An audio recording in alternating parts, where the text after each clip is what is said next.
This video will help you sleep and relax. But before we begin, I would like to know which city you're from and what time you're watching this. Now, subscribe to the channel, relax, and let's begin. I was an avid hiker, always seeking out new trails to explore on my days off. That's how I found myself in the Hammersley Wild area in Pennsylvania one crisp autumn morning. The leaves were just starting to turn, creating a beautiful canopy of reds and golds above me as I made my way along the secluded trail. I'd been hiking for about an hour when I came across a young woman sitting on a fallen log just off the path. She looked to be in her mid-20s, with long dark hair pulled back in a messy bun. As I got closer, I could see she had been crying. "Hey, are you okay?" I called out, not wanting to startle her. She looked up, quickly wiping at her eyes. Yeah, I'm fine," she said unconvincingly. I stopped a few feet away. "Are you sure? It's pretty remote out here. Did you get lost or hurt?" She hesitated before responding. "My boyfriend and I got in a huge fight. He just left me here. Can you believe that? What an asshole." "Wow, that's terrible," I said, truly shocked anyone would do that. "Do you need help getting back to your car?" "That would be great, actually," she said, standing up. "I'm Allie, by the way." "Nice to meet you, Allie. I'm Tom," I replied. "Which way did you come from? I can walk you back." Allie looked uncertain. I'm not really sure. We hiked for a while before the fight. Maybe we should just keep going this way." She gestured down the trail in the direction I had been heading. I was a bit hesitant to continue deeper into the wilderness with a stranger, but I couldn't just leave her out here alone. "Sure, we can do that. There should be a ranger station eventually if we keep following the main trail." As we started walking, I tried to keep up a friendly conversation to help Ali relax. She still seemed on edge, constantly looking around and jumping at small noises. I figured she was just shaken up from the fight with her boyfriend. About 20 minutes into our hike, I started to get an odd feeling in the pit of my stomach. The hairs on the back of my neck stood up, and I had the distinct sensation we were being watched. I casually glanced around as we walked, trying to spot anything unusual, but the dense forest made it hard to see very far off the trail. "So, Ali, are you from around here?" I asked, hoping to distract myself from the growing unease. "Oh, not really. Just visiting," she replied vaguely. I noticed she kept checking her phone, despite there being no cell service this deep in the woods. Her answers to my questions grew shorter, and she seemed distracted. That's when I saw him, a figure moving through the trees parallel to the trail about 50 yards away. He was dressed like a hiker in boots and cargo pants, but had a dark hood pulled low over his face. My heart started racing as I realized he was definitely following us. I quickened my pace slightly, and Ali matched it without comment. I debated whether to say anything to her about the man I'd seen. I didn't want to scare her if I was just being paranoid. We walked in tense silence for another 10 minutes.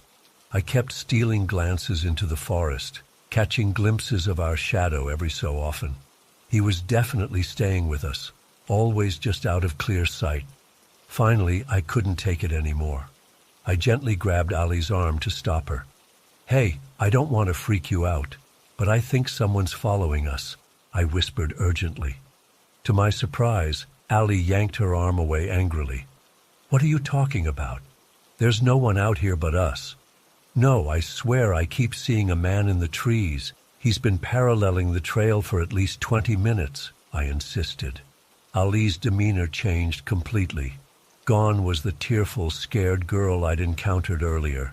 Now she glared at me with cold eyes. "You're being ridiculous. Let's keep moving." She started walking again at a brisk pace. I hurried to catch up, my mind racing. What the hell was going on? Why wasn't she concerned about a potential threat? That's when it hit me. Ali and the mystery man were working together. This whole thing had been a setup from the start. I felt like an idiot for falling for such an obvious trap. My thoughts were interrupted by a loud crack behind us. I spun around to see the hooded figure step onto the trail about 30 yards back. My blood ran cold as I realized he was holding something that looked suspiciously like a gun. Without thinking, I shoved Ali hard, knocking her off balance, and took off running down the trail as fast as I could. I heard her angry shout behind me, "He's getting away!" Branches whipped at my face as I sprinted headlong through the forest. I could hear heavy footsteps pounding the dirt behind me, but I didn't dare look back. My lungs burned and my legs felt like jelly, but pure adrenaline kept me going. I veered off the trail, hoping to lose them in the thick underbrush. Thorns tore at my clothes and skin as I crashed through bushes and leapt over fallen logs. The sounds of pursuit grew fainter, but I knew I couldn't stop. After what felt like hours but was probably only 15 minutes, I finally slowed to a stop. Doubled over and gasping for air, I strained my ears for any sign I was still being chased. The forest was eerily silent except for my ragged breathing. Once I caught my breath, I tried to get my bearings. In my panic, I had run deep into unmarked territory with no idea which direction would lead me back to civilization. My phone was useless without service. As the sun began to dip lower in the sky, I realized I was in serious trouble. I picked a direction that I hoped would eventually intersect with a trail and started walking.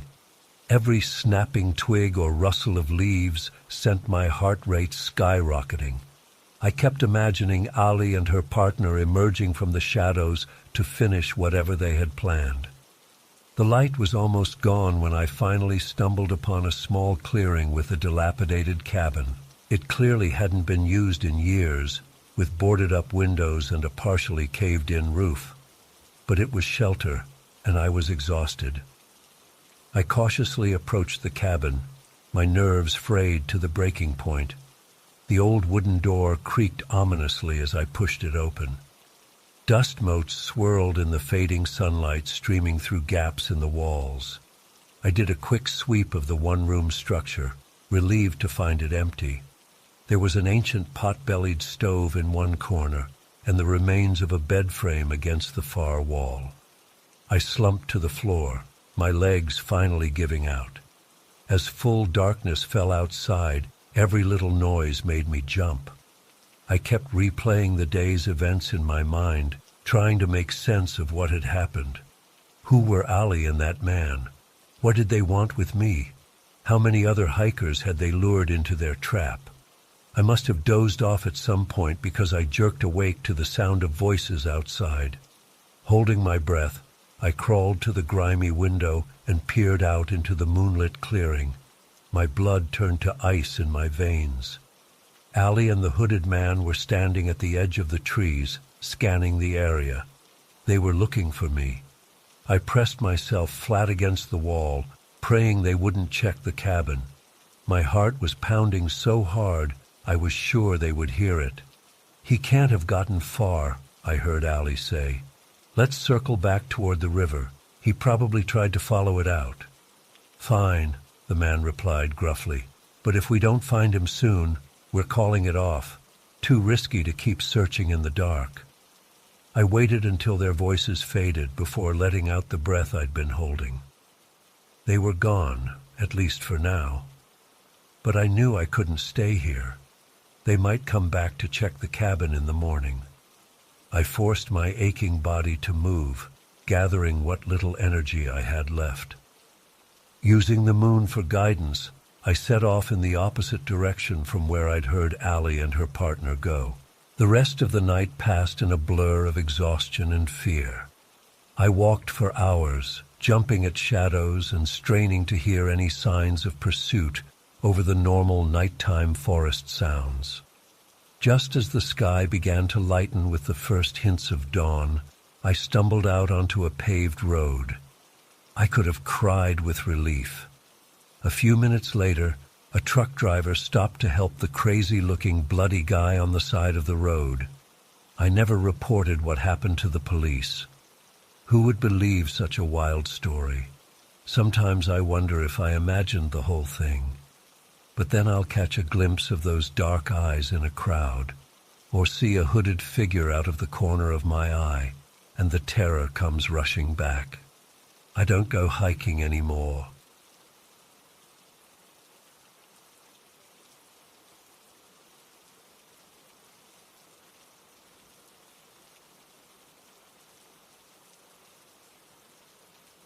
I still remember that day at the dispensary like it was yesterday.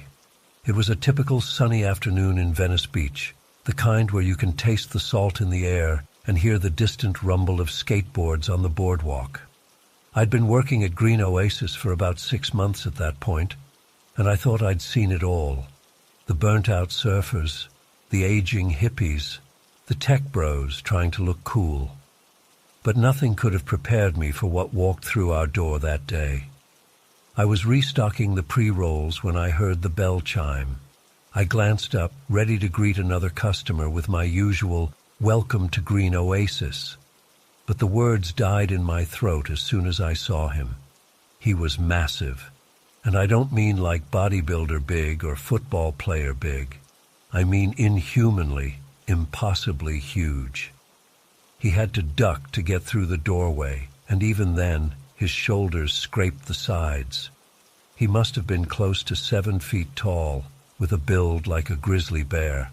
But it wasn't just his size that made my skin crawl. It was everything else. He wore a long, tattered leather coat that looked like it had been dragged behind a truck. His face was a road map of scars and burns, barely recognizable as human. And the smell. Oh God, the smell.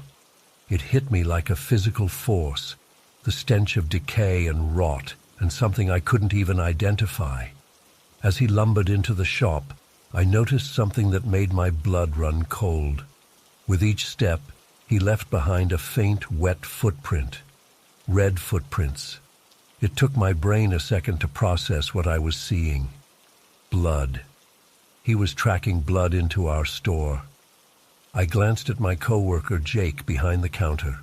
His face had gone pale, and I could see his hand inching towards the panic button we keep under the register. The giant man stopped in the middle of the shop, his milky eyes scanning the room. When he spoke, his voice was like gravel in a blender.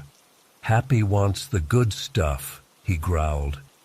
It took me a moment to realize he was referring to himself in the third person. Happy.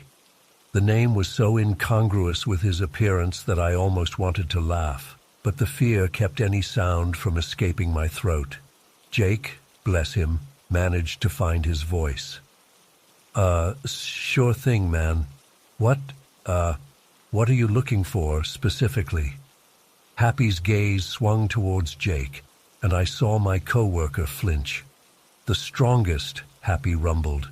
"Happy needs to forget." I don't know what possessed me in that moment. Maybe it was some misguided attempt at customer service, or maybe my fight or flight response had short-circuited. But I heard myself say, "We've got some new strains in, real potent stuff. Would you like to try a sample?" Happy's head swiveled towards me, and I instantly regretted opening my mouth. His eyes locked onto mine, and I felt like I was staring into an abyss. There was something wrong about them, something empty and hungry. "Yes," he said, his lips peeling back to reveal yellowed, broken teeth. "Happy would like that." My hands were shaking so bad I could barely operate the sample jar. I pulled out a small bud of our strongest indica and held it out to him, trying not to recoil as he reached for it. His hand was massive, easily twice the size of mine, and covered in a patchwork of scars and fresh cuts. As he took the sample from me, his fingers brushed against mine, and I had to bite back a scream. His skin was ice cold and wrong. It felt almost rubbery, like touching a corpse. Happy brought the bud to his nose and inhaled deeply. For a moment, his eyes seemed to roll back in his head, and a sound escaped him that was somewhere between a growl and a moan. "Good," he rumbled. "Happy likes this." I nodded, trying to keep my voice steady. "Great. We've got plenty more where that came from. Would you like to purchase some?" Happy's eyes snapped back to me, and I immediately regretted my words. His massive frame seemed to loom even larger, and the stench of decay grew stronger. "No money," he growled. "Happy takes what Happy needs." I felt the blood drain from my face. Oh God, we were about to be robbed. I glanced at Jake, silently pleading with him to hit the panic button. But before any of us could move, Happy's demeanor suddenly changed. He straightened up, well, as much as he could in our low-ceilinged shop, and cocked his head to the side, as if listening to something none of us could hear. "Not yet," he muttered, seemingly to himself. "Not time." Then, without warning, he turned and lumbered towards the exit. The bell chimed as he ducked through the door, leaving behind a trail of bloody footprints and that lingering stench of death. For a long moment, Jake and I just stood there, frozen in shock. The entire encounter couldn't have lasted more than 5 minutes, but it felt like hours. Finally, Jake broke the silence. "What? What the fuck was that?" I shook my head, still struggling to process what had just happened. "I don't know, man. I don't know." We closed up shop early that day. Neither of us felt comfortable staying there, not with those bloody footprints still on the floor. We called the cops, but when they arrived, the prints had already faded to nothing. They took our statement, but I could tell they didn't really believe us. Hell, I'm not sure I believed it myself. In the days that followed, I kept expecting to see news reports about a giant scarred man terrorizing Venice Beach. But there was nothing. It was like Happy had simply vanished into thin air. I quit my job at the dispensary a week later. I couldn't shake the feeling that Happy might come back, and I didn't want to be there when he did. I still live in Venice, but I avoid that part of town now. Sometimes when the wind is right, I catch a whiff of that decay smell, and my blood runs cold. I don't know who or what Happy was. Maybe he was just a very sick, very disturbed man. Maybe he was something else. All I know is that I hope I never see him again. But deep down, I can't shake the feeling that someday, when the time is right, Happy will be back. And God help us all when that day comes.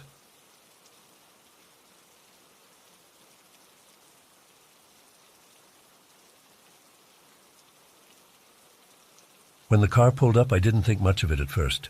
The driver was a middle-aged man, probably in his 50s, with graying hair and a scruffy beard. He didn't say anything as I got in, which I found a bit odd, but I was too exhausted to care. I mumbled my address in Queens and settled into the back seat, ready to zone out for the ride home. As we started driving, I noticed the driver kept glancing at me in the rearview mirror.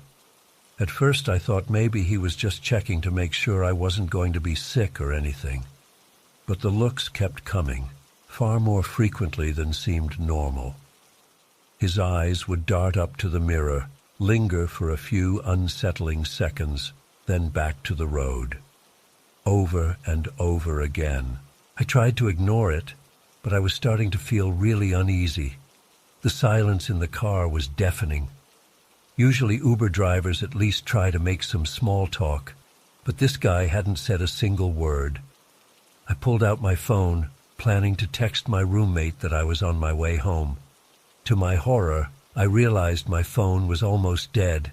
Only 2% battery left. Stupid of me not to charge it at the bar. I quickly sent a message to my roommate before the phone died completely. In Uber, driver acting weird. Track my ride if you can. I hit send just as the screen went black. Great. We were on the highway now, heading towards Queens. But something felt off about the route. I'm pretty familiar with the drive home, and this didn't seem quite right. Were we going further north than we should be? My heart started racing as I realized we were getting close to Rikers Island. Why the hell would we be going anywhere near there? I cleared my throat, working up the courage to say something. Excuse me? I think we might be going the wrong way, I said, my voice shaky. The driver's eyes snapped up to the mirror, locking onto mine. He held my gaze for what felt like an eternity, his expression completely blank. Then, without a word, he abruptly pulled the car over onto the shoulder of the road. We were in the middle of nowhere, some isolated industrial area near the water. I could see the lights of Rikers Island in the distance. There were no other cars around, no buildings, nothing, just darkness. "What's going on?" I asked, panic rising in my throat. "Why are we stopping?" The driver turned around slowly in his seat to face me. His eyes were cold and lifeless. When he finally spoke, his voice was low and emotionless. "Car trouble," he said flatly. "You need to get out." My blood ran cold. This couldn't be happening. "What? No, I'm not getting out here. Just take me home, please." He just stared at me, unblinking. "Get out of the car. Now." I was shaking uncontrollably at this point. My mind was racing, trying to figure out what to do. Should I try to fight? Run? I had no idea where I was or which direction to go. And with my dead phone, I had no way to call for help. Before I could decide on a course of action, the driver reached back and roughly grabbed my arm, yanking me towards the door. "I said, get out," he growled. In a panic, I fumbled for the door handle and tumbled out onto the gravel shoulder. I scrambled to my feet, heart pounding in my ears. To my utter shock, as soon as I was clear of the vehicle, the driver slammed the car into gear and sped off, the engine sounding perfectly fine. I stood there in disbelief, watching the taillights disappear into the darkness. What the actual fuck just happened? The reality of my situation started to sink in. I was stranded in the middle of nowhere, in the dead of night, with no phone and no idea where I was. And some crazy Uber driver had just essentially tried to kidnap me, or worse. I started walking along the shoulder of the road, hoping to find some sign of civilization. But there was nothing but empty lots and abandoned warehouses as far as I could see. The only light came from the moon and the distant glow of Rikers. Every sound made me jump. Was that footsteps behind me? A car engine? My imagination was running wild with horrible scenarios. What if the driver came back? What if there were other predators out here waiting for vulnerable victims? I don't know how long I walked for. It felt like hours. My feet were aching and I was shivering from the cold night air. I was on the verge of a full-blown panic attack when I finally saw lights up ahead, some kind of gas station or convenience store. I practically ran the last few hundred yards. When I burst through the door, the clerk behind the counter looked startled. I must have been quite a sight, disheveled, wild-eyed, and clearly terrified. "Please," I gasped, "I need help. Can I use your phone?" The clerk, bless him, didn't ask questions. He handed over his cell phone and I called 911 with shaking hands. I also managed to reach my roommate, who had been frantically trying to track my ride with no success. The police arrived about 20 minutes later. I gave them a statement and description of the driver, but I knew it was unlikely they'd be able to track him down. The officer said they'd had other reports of similar incidents in the area, drivers luring passengers to isolated spots and abandoning them. But this was the first one that had happened so close to Rikers. My roommate came to pick me up, and I've never been so relieved to see a familiar face. On the drive home, I couldn't stop shaking. I kept replaying the night in my head, imagining all the horrible things that could have happened. It's been a few weeks now, and I'm still struggling to make sense of it all. Why did he take me out there? What was his plan? Was he working alone or part of some larger operation? The not knowing is almost worse than what actually happened. I haven't been able to bring myself to use a rideshare app since that night. I'm jumpy and paranoid anytime I'm in a car with a stranger now. I keep wondering if I'll see that driver again someday, those cold, dead eyes staring at me in a rear-view mirror. I know I'm lucky. It could have been so much worse. But the fear and confusion of that night will stay with me forever. I can't shake the feeling that I narrowly escaped something truly sinister, and that there are others out there who weren't as fortunate as I was. So please, be careful out there. Trust your instincts.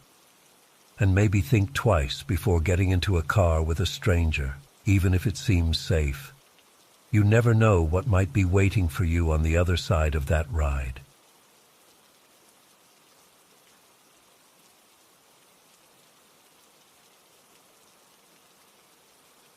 It was a Tuesday afternoon, and I was working from home while my wife was out running errands. I remember it was unseasonably warm for October, so I had the windows open to let in some fresh air. I was in the middle of a video call when I heard a firm knock at the front door. At first I ignored it, figuring it was probably just a package delivery. But then the knocking became more insistent. I quickly wrapped up my call and went to see who it was. Through the peephole, I saw a guy in what looked like a maintenance uniform. Dark blue shirt with a logo I didn't recognize, khaki pants, tool belt. He was probably in his 40s, average build, nothing particularly memorable about his appearance.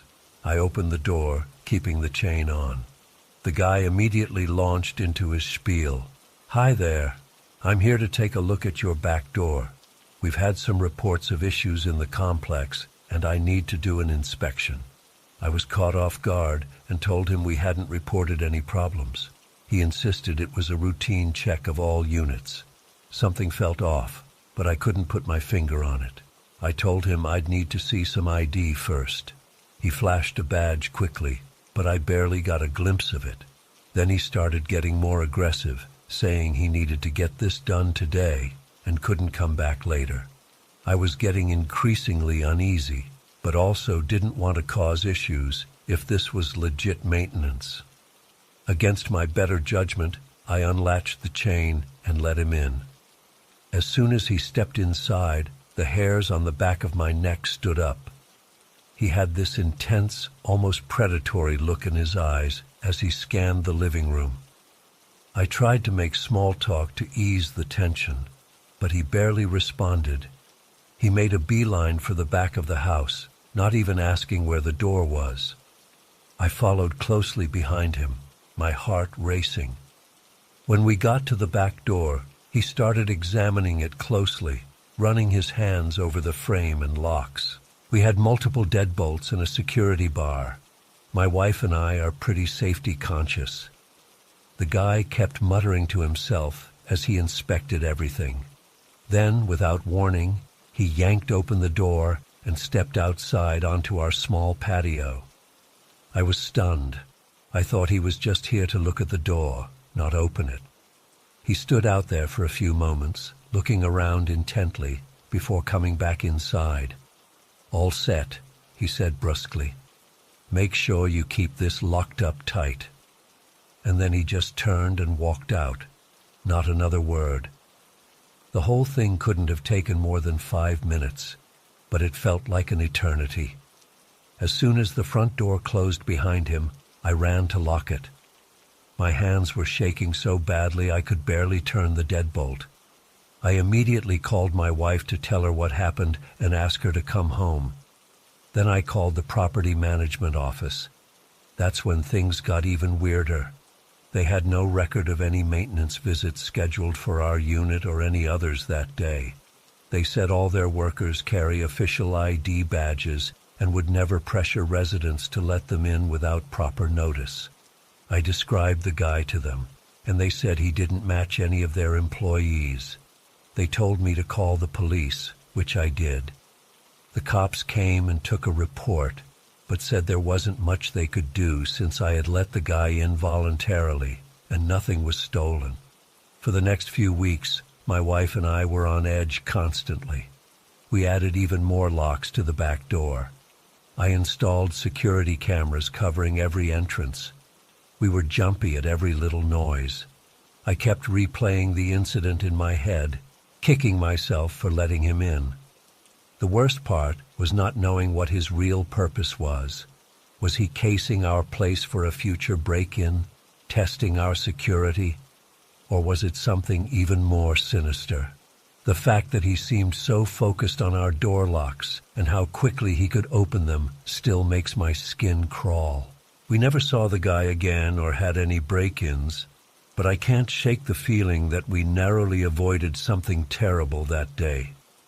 Every time I lock up at night, I wonder if he's out there somewhere, waiting for an opportunity. I know this might sound paranoid, but the experience fundamentally changed how I view home security. I'm hyper-vigilant now about checking IDs, verifying scheduled maintenance, and trusting my gut when something feels off. I still struggle with guilt for putting us at risk by letting a stranger into our home. My wife says I need to forgive myself, that anyone could have made the same mistake. But I can't help but wonder what might have happened if I'd been a little less trusting that day. So I guess the moral of my story is, always verify who you're letting into your home, no matter how official they might seem. And if something feels wrong, listen to that instinct. It's better to seem rude or paranoid than to potentially put yourself in danger. I hope sharing this serves as a warning to others. Stay safe out there, and remember that not everyone who comes knocking has good intentions.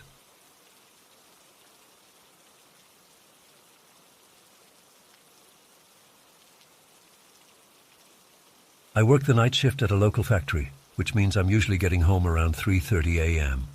It's always quiet in my apartment complex at that hour, just the sound of crickets and the occasional car passing by on the main road. I live on the second floor, and I have a small balcony that overlooks the parking lot. That night started like any other.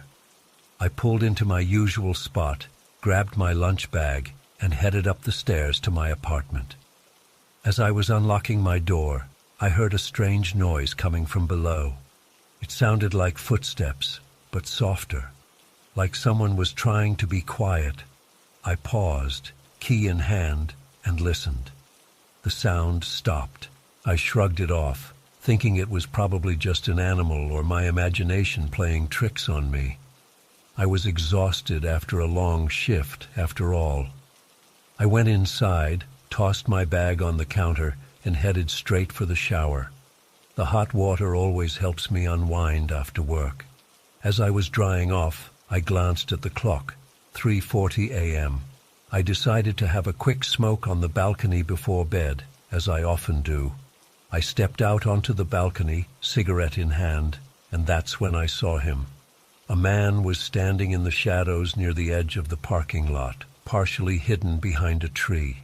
He was wearing black sweatpants and a camouflage jacket.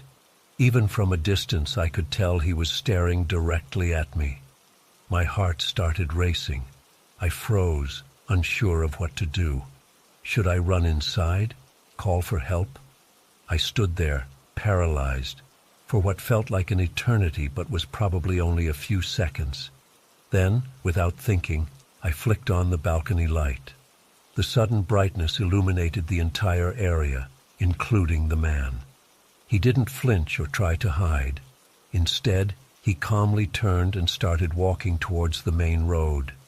As he reached the edge of the parking lot, he stopped and looked back at me one last time.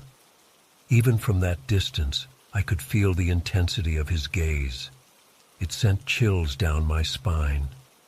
Then he disappeared into the darkness. I rushed inside, locked the door, and closed all the curtains. My hands were shaking so badly I could barely dial 911.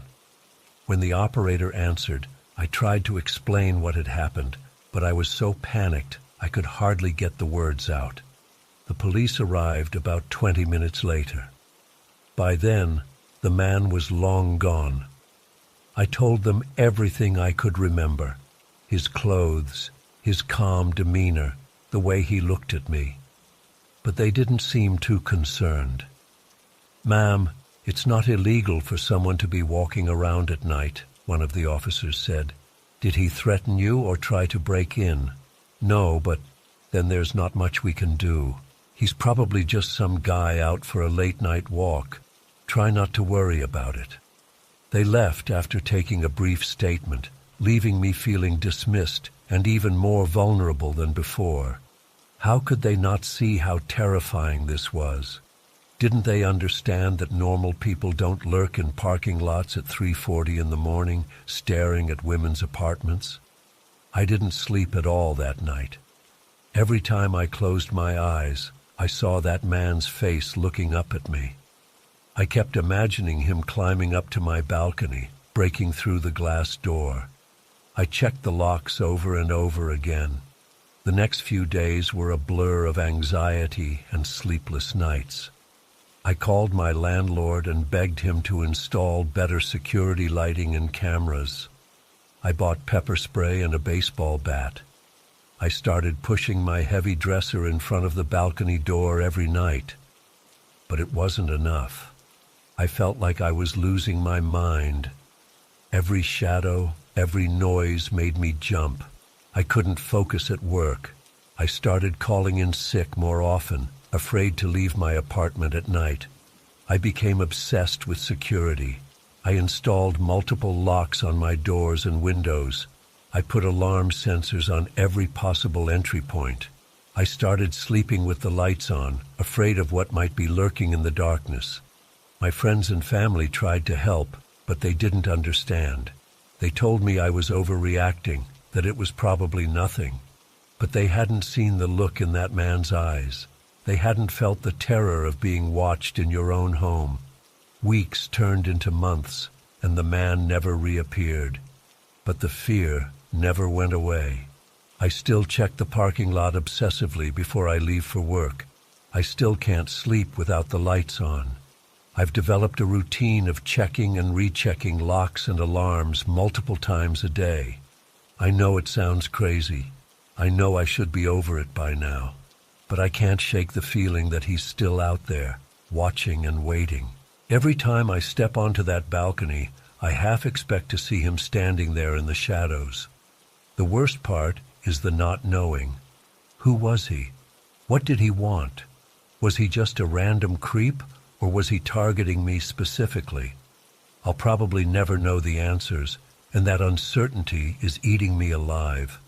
I've thought about moving, but the idea of packing up and starting over somewhere new is overwhelming. Plus, who's to say it won't happen again in a new place? At least here, I know what to watch out for. Sometimes I wonder if I imagined the whole thing. Maybe the police were right, and it was just some harmless guy out for a walk. But then I remember the way he looked at me, the deliberate way he moved, and I know in my gut that it was something more sinister. I've tried therapy, but it's hard to explain to someone who wasn't there. They always want to rationalize it, to find some logical explanation. But there is no logical explanation for the terror I felt that night, or for the way it's completely changed my life. I used to love my job, loved the quiet solitude of the night shift. Now, every moment in the dark feels like a threat. I jump at every sound. I'm constantly looking over my shoulder. I've become a prisoner in my own home, afraid to enjoy my balcony or even open the curtains at night. The rational part of my brain knows that I can't live like this forever. I need to find a way to move on, to reclaim my life. But every time I try to relax my vigilance even a little, the fear comes rushing back. I don't know why I'm sharing this now. Maybe I'm hoping someone out there has been through something similar and can tell me it gets better. Or maybe I just needed to get it off my chest, to put into words the nightmare I've been living for the past few months. All I know is that one brief encounter on a quiet night has completely shattered my sense of safety and normalcy. I keep waiting for things to go back to normal, for the fear to fade, but I'm starting to realize that maybe this is my new normal, and I don't know how to live with that. So here I am, still jumping at shadows, still checking locks, still afraid to close my eyes at night. All because of a stranger in the parking lot, a fleeting moment that's become the defining experience of my life. I don't know if I'll ever feel safe again. And that, more than anything, is what terrifies me the most.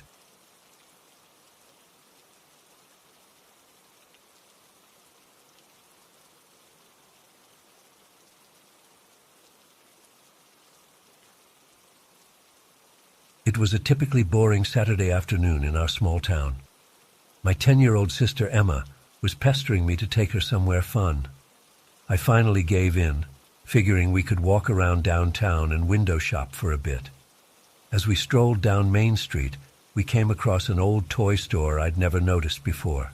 The faded sign read, "Toyland Treasures," and the dusty windows were filled with vintage dolls and toy cars. Emma's eyes lit up and she begged to go inside. I was hesitant. The place looked pretty run down and creepy, but she kept pleading, so I reluctantly agreed. The bell above the door jingled as we entered, and I was immediately hit by the musty smell of old cardboard and plastic. The interior was dimly lit and packed floor to ceiling with shelves of toys. It was like stepping back in time. There were no modern toys or electronics, just old-fashioned dolls, board games, and mechanical wind-up toys. Emma wandered off to look at a display of stuffed animals while I browsed the board games. I was examining a dusty Monopoly box when I heard a quiet cough behind me. I turned to see an old man standing there, his wrinkled face peering at me from beneath a grimy baseball cap. He must have been the shopkeeper, though I hadn't seen anyone when we first entered. "Can I help you find anything?" he asked in a raspy voice. I was just looking," I replied, feeling uneasy. "Do you have any jigsaw puzzles?" A strange smile crept across his face. "Ah, yes, puzzles. We keep those downstairs in the basement. Much larger selection down there." He shuffled over to a far corner of the shop and pointed to a small door I hadn't noticed before. It was partially hidden behind a stack of boxes, painted the same faded blue as the wall. "Right through there," he said. "Watch your step on the stairs." I peered at the door skeptically. It looked ancient, with peeling paint and rusted hinges. "Oh, that's okay," I said quickly. "We don't really need—" But the old man had already grasped the doorknob and was turning it with a loud creak. The door swung open to reveal a set of narrow wooden stairs descending steeply into darkness.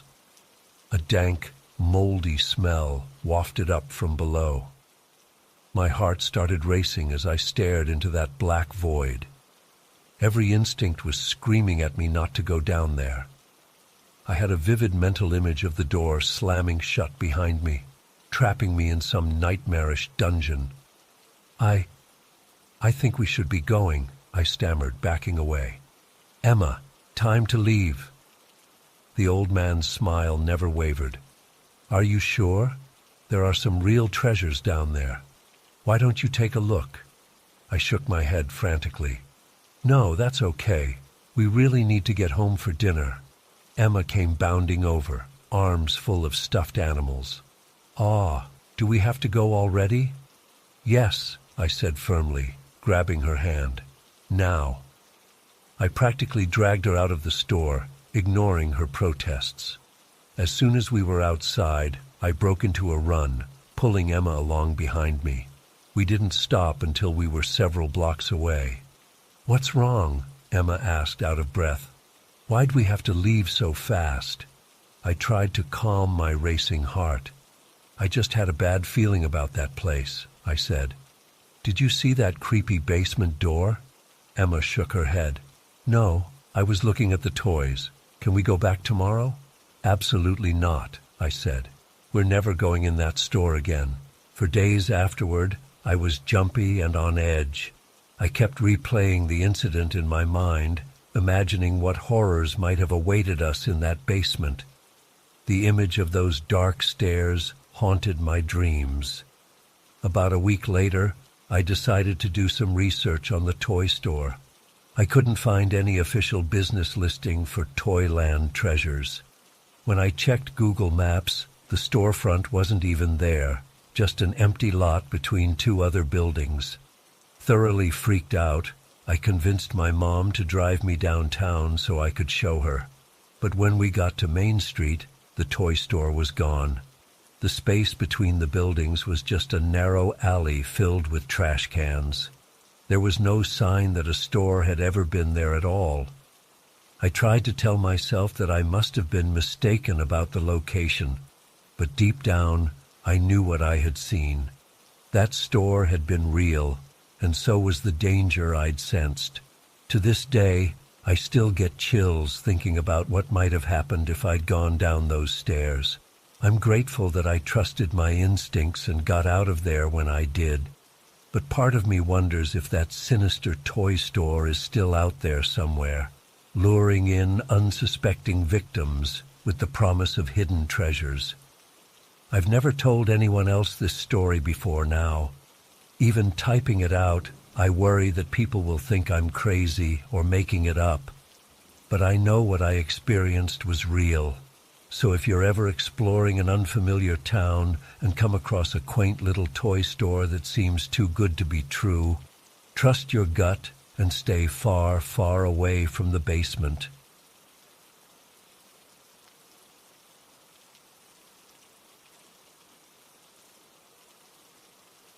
From day one, something felt off about Mark. He had this intense stare that made me uncomfortable, like he was undressing me with his eyes. I tried to brush it off at first. Maybe I was just being paranoid or reading too much into things. But as the days went on, his behavior got more and more inappropriate. It started with accidental touches, brushing up against me when walking by, standing way too close when looking at my computer screen. I'd try to create distance, but he always found a way to invade my personal space.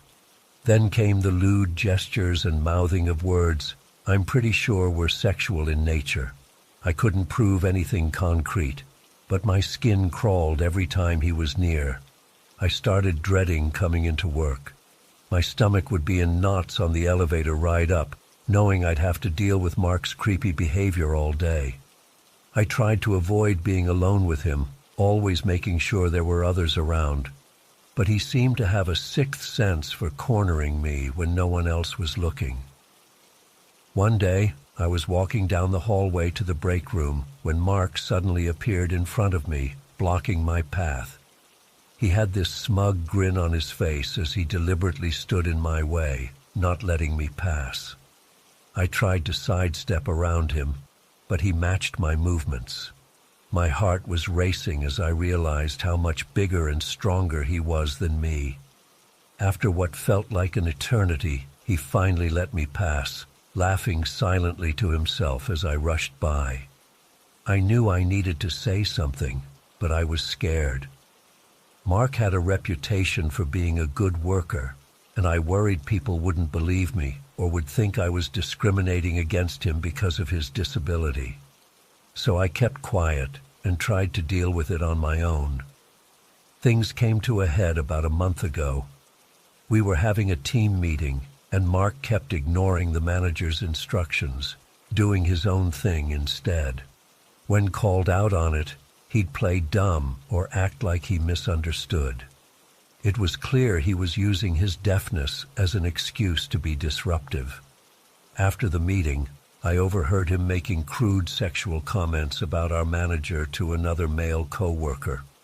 They were using sign language, but I knew enough to catch the gist of what was being said. It made me sick to my stomach. That same afternoon, I was at the copy machine when I saw Mark approach Jessica, a new intern. Before I could react, he reached out and groped her breast, grinning lecherously. Jessica jumped back, looking stunned and violated. Mark just shrugged innocently, as if to say, "Oops, didn't mean to." I'd had enough. Shaking with anger and adrenaline, I marched straight to HR and reported everything I'd witnessed and experienced. To their credit, they took it seriously and launched an immediate investigation. They interviewed several other women who came forward with similar stories of harassment. Within days, Mark was called into a meeting with HR and upper management. I don't know exactly what was said, but I could hear shouting from down the hall. Suddenly the door burst open and Mark came storming out, his face red with rage. He started gesticulating wildly, mouthing words I couldn't understand. Security had to escort him from the building. We later learned he'd been fired for multiple violations of the company's harassment policies. Part of me felt relieved, but another part was terrified. The look of pure hatred he'd given me as he was led out made my blood run cold. I worried he might try to retaliate somehow. For weeks after, I found myself constantly looking over my shoulder, both at work and on my commute home. Every time I saw someone who looked like Mark out of the corner of my eye, my heart would start racing. I had trouble sleeping, plagued by nightmares of him breaking into my apartment. It's been a month now, and things are slowly getting back to normal at work. There's a new awareness about harassment issues, and management has implemented additional training and reporting procedures. Jessica decided not to pursue legal action, but she's in therapy to deal with the trauma. As for me, I'm still processing everything that happened. I feel angry that it was allowed to go on for so long, guilty that I didn't speak up sooner, and sad that someone I initially wanted to support turned out to be such a predator. But mostly, I feel proud that I finally found the courage to stand up and say something. I know there are probably other women out there dealing with similar situations, afraid to come forward. I want them to know they're not alone, and that it's okay to speak up. No one should have to endure harassment or abuse in the workplace, regardless of the perpetrator's status or disability. Looking back, I can see all the red flags I ignored or explained away. I've learned to trust my instincts and not be afraid to report inappropriate behavior, even if it might be uncomfortable or controversial. Our safety and dignity are too important to sacrifice for the sake of keeping the peace. I hope sharing my story helps others feel empowered to stand up against workplace harassment. It's not easy, but it's necessary if we want to create safe and respectful environments for everyone. No one should have to dread going to work or feel unsafe doing their job. As for Mark, I haven't seen or heard from him since that day. Part of me hopes he's gotten help and changed his ways, but another part hopes I never cross paths with him again. Either way, I refuse to let the fear of what he might do control my life any longer. I'm moving forward, stronger and more resilient than ever. If you're reading this and find yourself in a similar situation, please don't suffer in silence. Document everything, reach out to trusted colleagues or HR, and know that you have the right to a safe workplace. It may be scary, but speaking up is the first step to ending the cycle of harassment and abuse. You are stronger than you know, and your voice matters. Don't let anyone make you feel otherwise.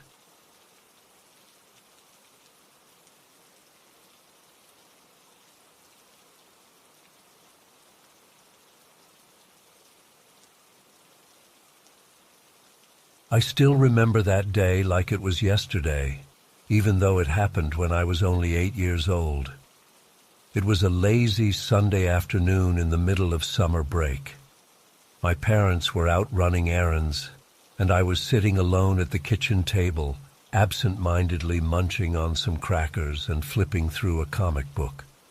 Our kitchen had a clear view of the attached garage through a window next to the door. I glanced up from my comic and froze. There, in the small window of the garage door, I saw something that made my blood run cold. A pale, ghostly white hand was waving at me from inside the garage. At first I thought my eyes were playing tricks on me. I blinked hard and looked again, but the hand was still there. It looked almost translucent, with long, bony fingers that beckoned to me in an eerie, unnatural way. The movements were slow and deliberate, clearly trying to get my attention and lure me closer. Every instinct in my body screamed at me to run, but I sat there paralyzed with fear for what felt like an eternity. The hand continued its hypnotic waving, and I swear I could feel an evil presence emanating from the garage. Finally, I managed to tear my eyes away and bolted upstairs to my bedroom, slamming and locking the door behind me. I huddled under my blankets, shaking uncontrollably.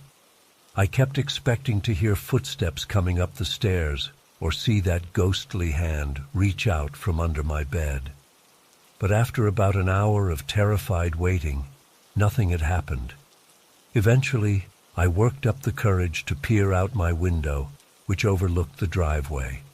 My parents' car wasn't back yet, and everything looked normal outside. When my parents finally got home, I was still too scared to leave my room. They called up to check on me, and I mumbled some excuse about not feeling well. I was afraid they wouldn't believe me if I told them what I saw. I barely slept that night, keeping my light on and jumping at every little sound. The next morning, I cautiously made my way downstairs, half expecting to see signs of an intruder, but nothing seemed out of place. I avoided looking at the garage door as I ate breakfast. My mom noticed I was acting strange and asked if everything was okay. I considered telling her but decided against it. I figured she'd just say I was imagining things or had a bad dream. Life went back to normal over the next few weeks, and I started to convince myself that maybe I really had imagined the whole thing. I still felt uneasy around the garage, but I tried my best to push the memory out of my mind. Then, about a month later, something happened that brought it all rushing back. I was watching TV in the living room when my 6-year-old sister Amy came running in, looking pale and frightened. She was babbling incoherently, on the verge of tears. I managed to calm her down enough to explain what was wrong. What she told me made my stomach drop. She said she'd been playing with her dolls in the kitchen when she saw a ghost hand waving at her from the garage window. She described it exactly as I remembered, pale white, almost see-through, with creepy long fingers that beckoned to her.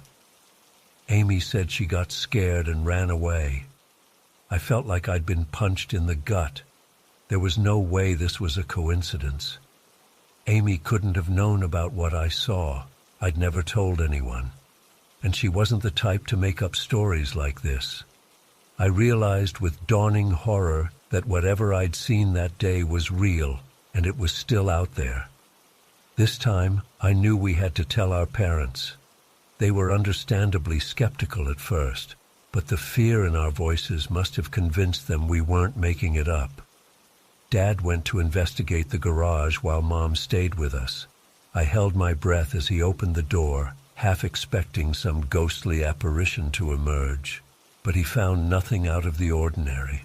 We searched the whole house and property, but there was no sign of an intruder or anything unusual. My parents changed the locks and installed a security system just to be safe. They told us to come to them immediately if we ever saw anything strange again.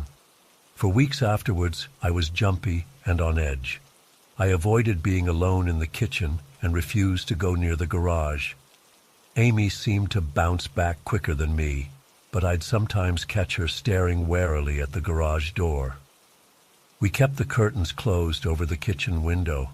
unable to shake the feeling of being watched. Time passed, and we never saw the ghostly hand again. But the mystery of what it was and why it appeared to us remained. As I got older, I tried to come up with rational explanations. Maybe it was a trick of the light or an oddly shaped reflection. But deep down, I knew what I saw was real. Sometimes I still get chills thinking about it, especially when I visit my parents' house. What was that thing in our garage, and what did it want with us? Was it trying to lure us in for some sinister purpose? Or was it a lost spirit, reaching out for help in the only way it could? I don't know if I'll ever have answers, but the image of that pale, ethereal hand is seared into my memory forever. I've done some research over the years, looking for similar experiences or local legends that might explain it. But I've never found anything quite like what Amy and I saw. Part of me hopes it was just a bizarre one-time occurrence. But another part of me worries that whatever it was is still out there somewhere, waiting and watching. I'm in my 30s now with kids of my own. I'm probably overprotective, but I'm always hyper-aware of their whereabouts, especially around garages or dark spaces. I've warned them about strangers and taught them to trust their instincts if anything ever feels off.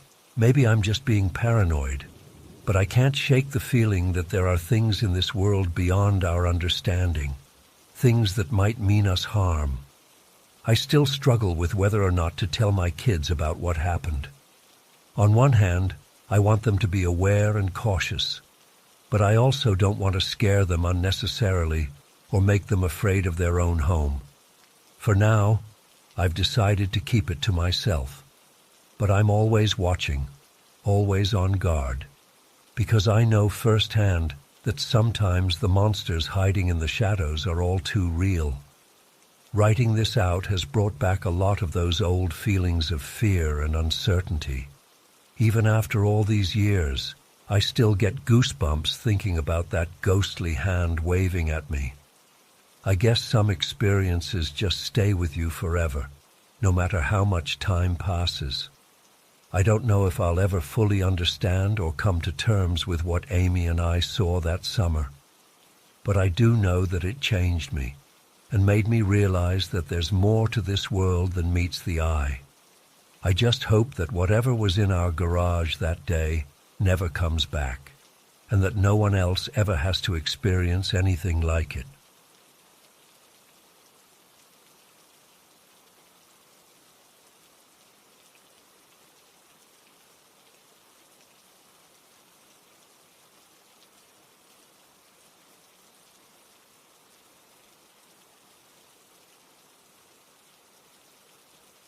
I was 17 at the time, working the late shift at Target to save up money for college.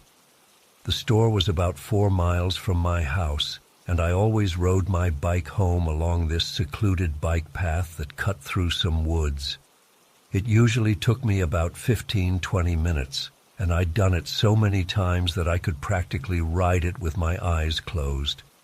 That night started off like any other.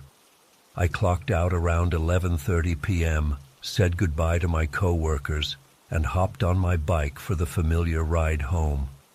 It was a warm June night, but there was a slight chill in the air that made me glad I'd brought a light jacket. The path was dark as usual, with just a few sparse lampposts casting pools of dim orange light every 100 feet or so. But I wasn't worried. I had my trusty headlight on my bike and knew the route like the back of my hand. About halfway through the ride, I decided to put on some music. I fished my old Walkman out of my backpack and started fiddling with it to find a good station. That's when I noticed something that made my blood run cold. There was a dark figure standing about 100 feet ahead of me on the path. At first, I tried to tell myself it was just a shadow or my eyes playing tricks on me. But as I got closer, I could clearly make out the silhouette of a person. They were completely motionless, just standing there in the middle of the path facing my direction. A chill ran down my spine. In all the times I'd ridden this route, I'd never encountered another person, especially not at this time of night. Every instinct was screaming at me that something wasn't right. I slowed my bike, unsure what to do. Part of me wanted to turn around, but that would mean a much longer ride home on unfamiliar roads. I decided to keep going, figuring I could just ride past quickly. But then the figure suddenly started sprinting straight towards me. Pure terror jolted through me.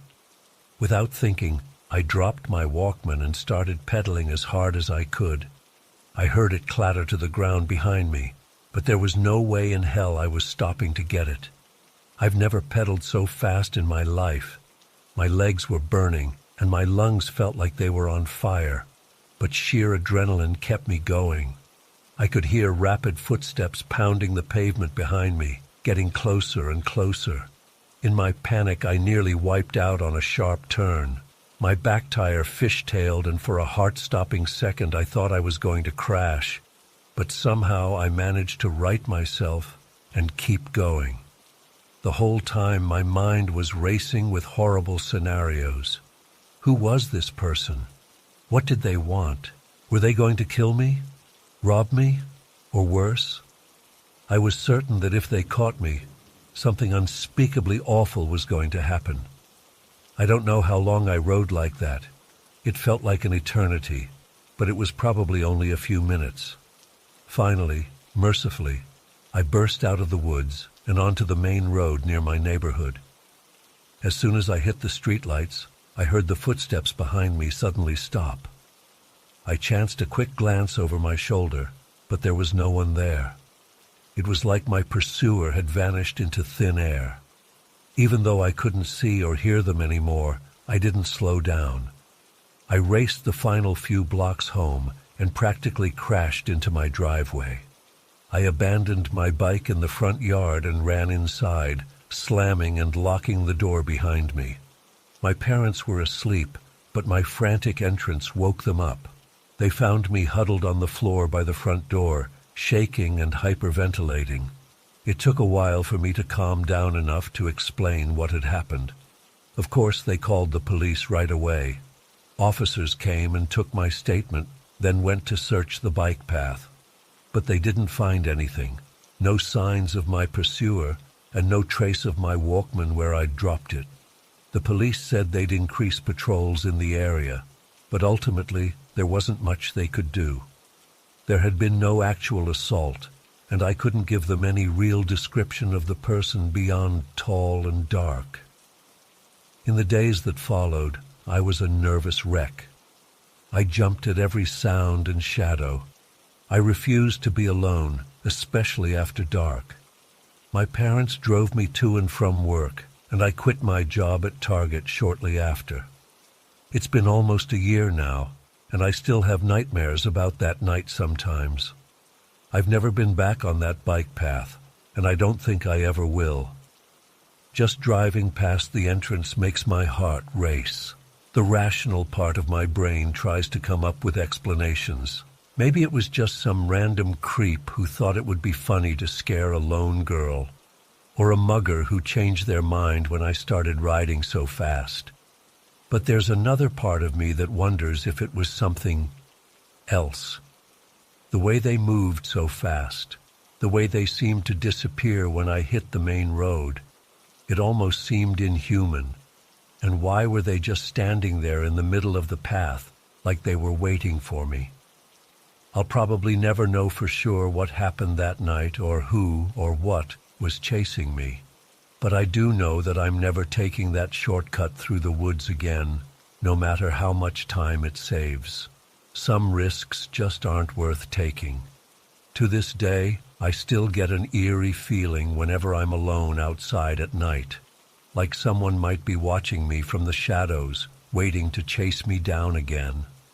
I try to tell myself I'm being irrational, that lightning doesn't strike twice, but deep down, I'm not so sure.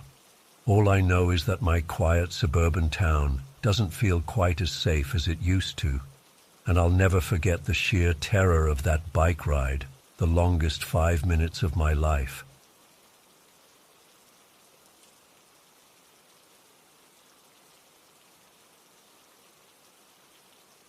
As I left the dentist's office on 42nd Street, I was feeling a bit groggy from the fluoride treatment and just wanted to get home. I started walking towards the nearest subway station, weaving through the typical NYC sidewalk crowds. That's when things started to get weird. I first noticed this guy about half a block ahead of me. He was a big dude, probably 6'2" or 6'3", wearing a dark hoodie with the hood pulled up despite it being a warm day. Something about the way he was moving caught my attention. He seemed to be zigzagging across the sidewalk, bumping into people as he went. I didn't think much of it at first. This is New York, after all. You see all kinds of strange behavior on the streets. But as I got closer, I realized he wasn't just randomly bumping into people. He was specifically targeting women, shouldering into them hard enough to knock some of them off balance. My guard went up immediately. I slowed my pace, trying to put some distance between us. But the sidewalk was packed with the usual midday crowd, and I couldn't really maneuver around without shoving past people myself. As I got within about 10 feet of this guy, he suddenly whirled around and locked eyes with me. I felt a chill go through me. His eyes had this wild, unfocused look. Before I could react, he lunged towards me and slammed his shoulder into my chest, sending me stumbling backwards.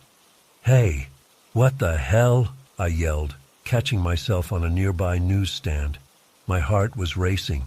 The guy just sneered at me and kept walking. I stood there for a second, trying to catch my breath. A few people glanced at me, but no one stopped. Classic New York. I thought about calling out to a cop or something, but I didn't see any around.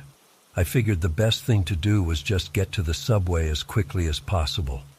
I started speed walking, keeping an eye out for the guy in the hoodie. That's when I noticed he had doubled back and was heading towards me again. My stomach dropped. This clearly wasn't random. He was targeting me specifically now. I picked up my pace, practically jogging at this point. But the sidewalk was so crowded, I couldn't move fast enough. I could see him getting closer out of the corner of my eye. Just as I was about to break into a full sprint, he slammed into me again, even harder this time. I went flying, my purse spilling open as I hit the ground. I scraped my palms trying to break my fall. For a second, I just lay there, dazed. Then I heard heavy footsteps approaching, and panic jolted through me. I scrambled to gather my things, my hands shaking. That's when I heard a deep voice boom out, "Hey, back off, buddy." I looked up to see another man step between me and the guy in the hoodie. This new guy was tall too, but bulkier. He looked like he could handle himself in a fight. He was wearing jeans and a plain black t-shirt, nothing that screamed cop or anything. The hoodie guy hesitated for a second, then tried to lunge past my protector to get to me again. But the guy in the black shirt was faster. He shoved Hoodie Man hard, sending him staggering back into the crowd. "I said back off," he yelled again. "Don't make me say it a third time." Something in his tone must have gotten through, because Hoodie Guy suddenly turned and took off running down the street. I was still on the ground, my heart pounding. The guy in the black shirt turned to me and crouched down. "Are you all right, miss?" he asked, his voice gentler now. I nodded, still a bit stunned. "I think so. Thank you so much." He helped me to my feet and started gathering the rest of my scattered belongings. "No problem. That guy's been causing trouble up and down the block. Cops are looking for him but haven't caught up yet." As he handed me my things, I got a better look at him. He was probably in his late 30s or early 40s, with close-cropped salt and pepper hair and sharp blue eyes. There was something vaguely military about his bearing. "Are you a cop?" I asked. He shook his head. "Nah, just a concerned citizen. You said you were heading to the subway, right? Which station? I hesitated for a second, not sure if I should tell this stranger where I was going. But he had just saved me from God knows what, so I figured I could trust him. Yeah, I'm going to the 42nd Street station, I said. He nodded. All right, I'll walk you there. That creep might still be lurking around. I started to protest that he didn't need to go out of his way, but he cut me off. I insist. It's not safe right now. As we started walking, I noticed he was scanning the crowd constantly, clearly on high alert. I tried to make some small talk to calm my nerves. So, do you live around here? I asked. He just grunted non-committally. I'm familiar with the area. I tried a few more questions but got similarly vague responses. It was clear he wasn't interested in chatting. We had only gone about half a block when I spotted the hoodie guy again. He was across the street this time, pacing back and forth and glaring in our direction. My breath caught in my throat. My protector saw him too. Without warning, he suddenly scooped me up in his arms like I weighed nothing. Hold on, he said gruffly. We're gonna move fast. Before I could even process what was happening, he took off running down the sidewalk, easily weaving through the startled pedestrians. I clung to his neck, too shocked to protest. We covered the last 2 blocks to the subway entrance in what felt like seconds. He set me down gently at the top of the stairs. Go straight to the platform and get on the first train that comes. Doesn't matter which direction, he said urgently. Don't stop. Don't look back. You'll be safe once you're in the station. I nodded, still a bit dazed. Thank you again. I don't know how to repay you. He shook his head. No need. Just be careful out there. I turned to head down the stairs, then glanced back to ask for his name. But he was already gone, vanished into the crowd like he'd never been there at all. I followed his instructions, hurrying through the turnstiles and onto the first train that pulled up. It wasn't until I was safely on my way home that the reality of what had just happened really hit me. I still don't know who that man was or why he helped me. Was he an off-duty cop? Some kind of vigilante? Just a good Samaritan in the right place at the right time? I'll probably never know for sure. But I do know that if he hadn't been there, things could have gone very differently for me that day. It's easy to get jaded living in a big city like New York, to start seeing everyone as a potential threat. But sometimes a stranger really can be a guardian angel. I've replayed the incident in my head 100 times since then. Every time I walk down that stretch of 42nd Street, I find myself scanning the crowds, half expecting to see my mysterious protector again. But he's never reappeared. Sometimes I wonder if I imagined the whole thing. But then I look down at the scrapes on my palms, still healing, and I know it was real. I don't think I'll ever forget the fear I felt when that man kept slamming into me, or the relief when my protector showed up. It's a cliché to say that the experience changed me, but it really did alter how I move through the city. I'm more aware of my surroundings now, more cautious. But I'm also more willing to step in if I see someone else in trouble. My protector showed me that sometimes all it takes is one person willing to get involved to make a huge difference. I still have so many questions. Who was that man in the hoodie, and what was he really after? Why did he target me specifically? And who was the man who saved me? Where did he come from, and where did he disappear to? Part of me wants answers, but another part is oddly okay with the mystery. In a way, not knowing makes the whole thing feel almost magical, like a guardian angel really did swoop in to save me that day. I know one thing for certain, though. I'll never again underestimate the potential impact of a stranger's kindness. In a city of millions, sometimes all it takes is one person willing to step up and do the right thing. I only hope that someday I'll have the opportunity to pay it forward and be that person for someone else in need.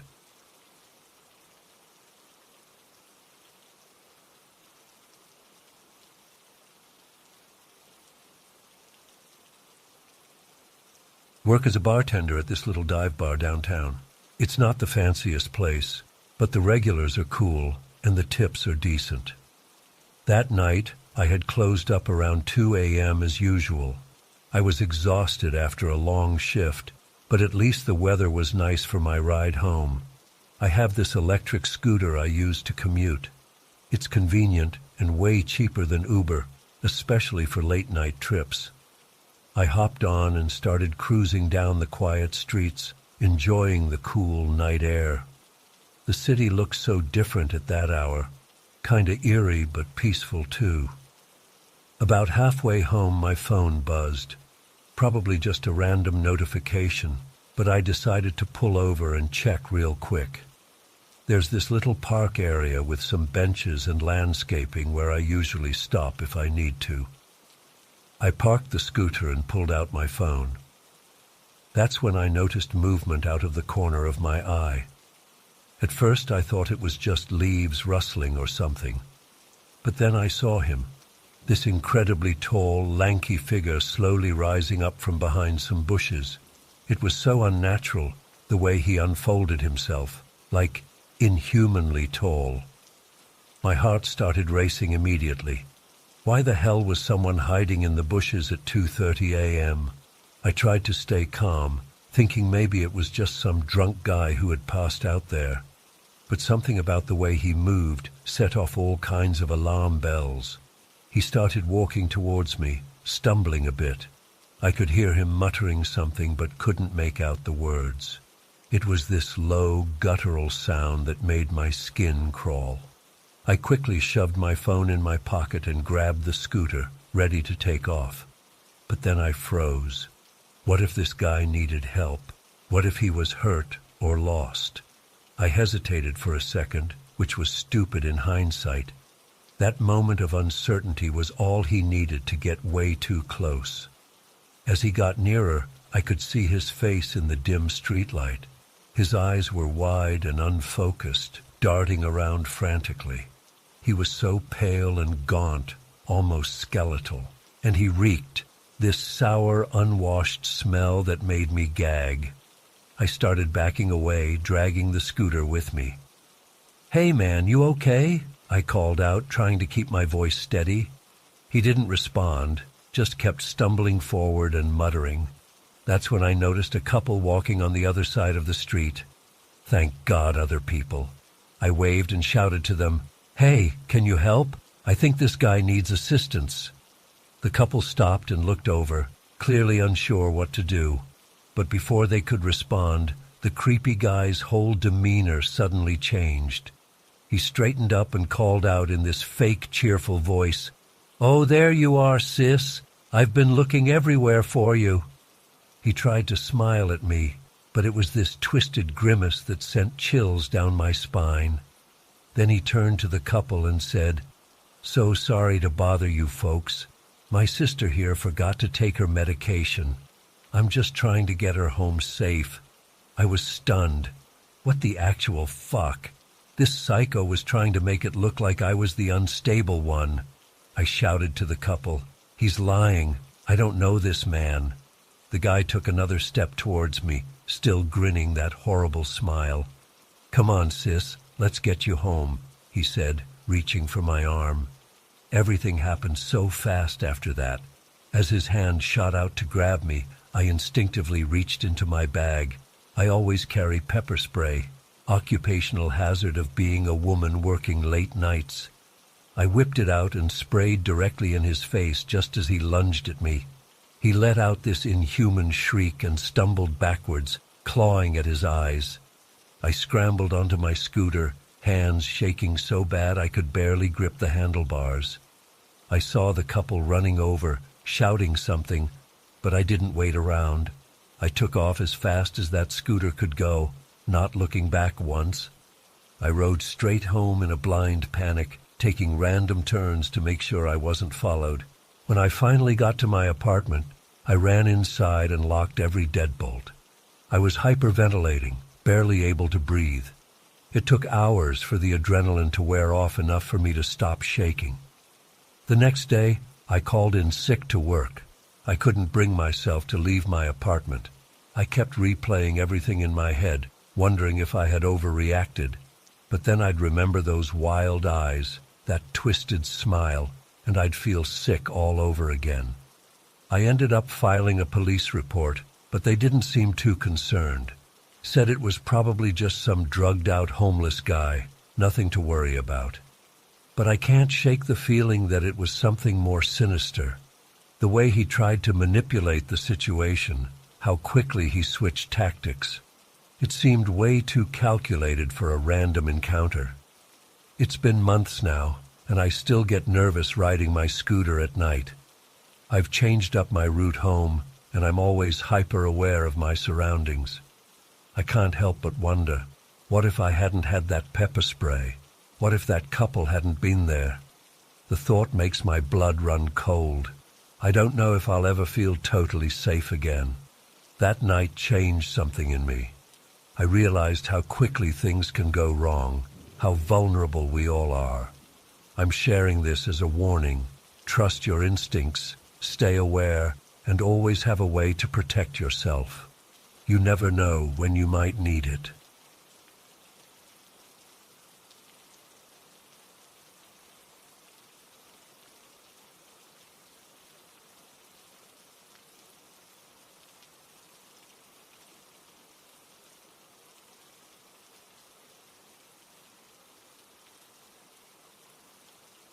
I was 17 at the time, living in Utrecht, Netherlands, with my best friends Emma and Lena.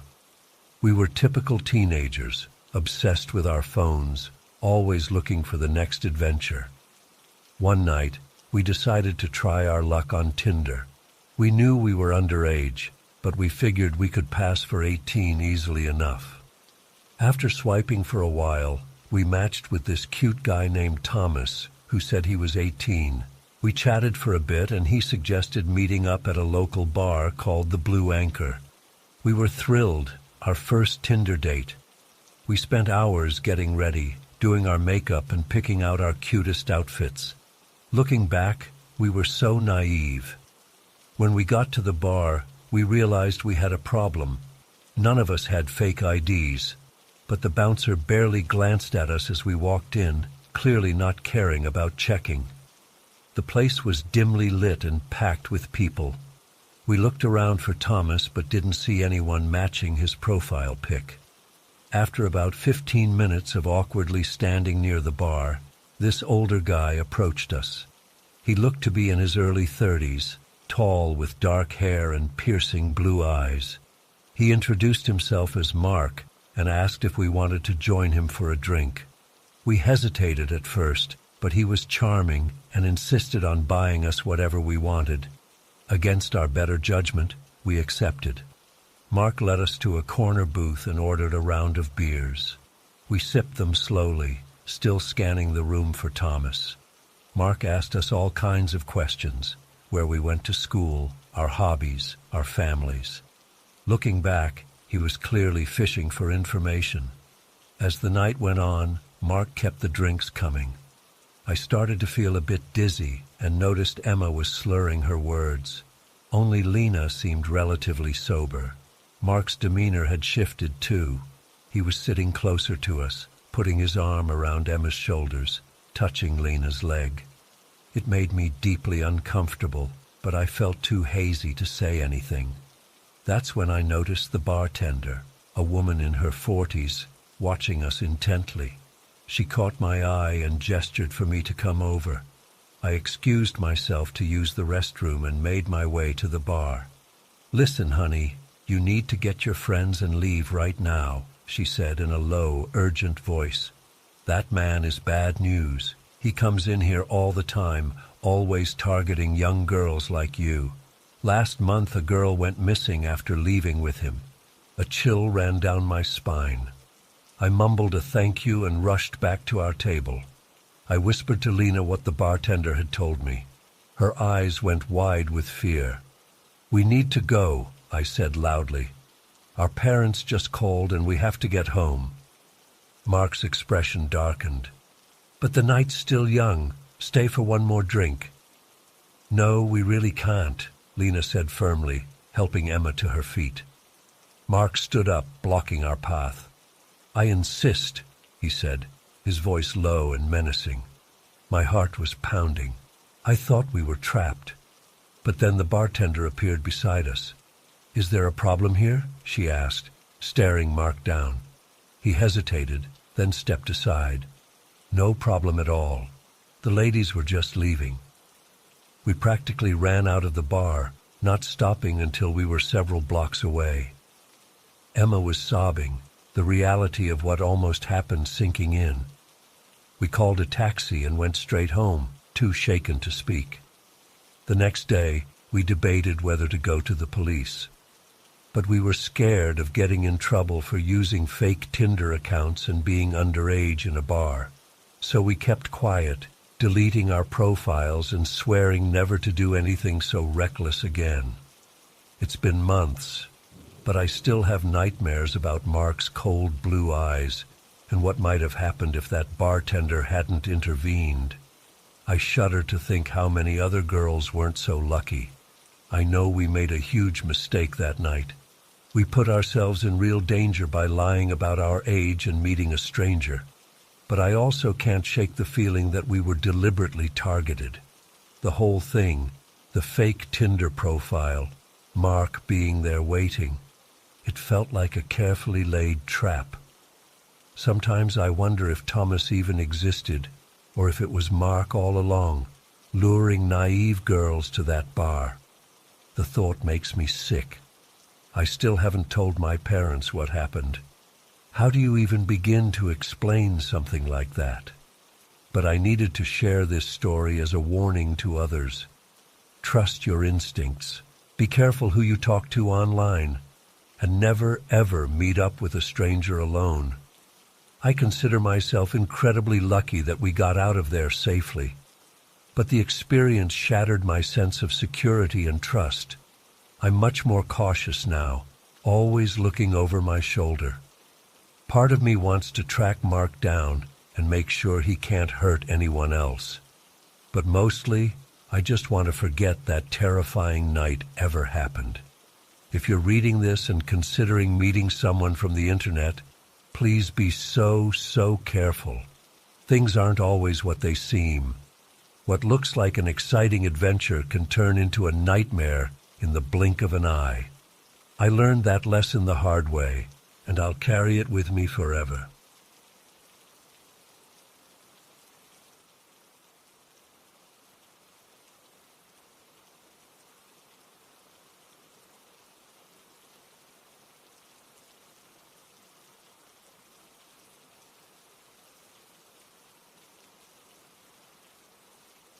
Was just another ordinary day in our camp.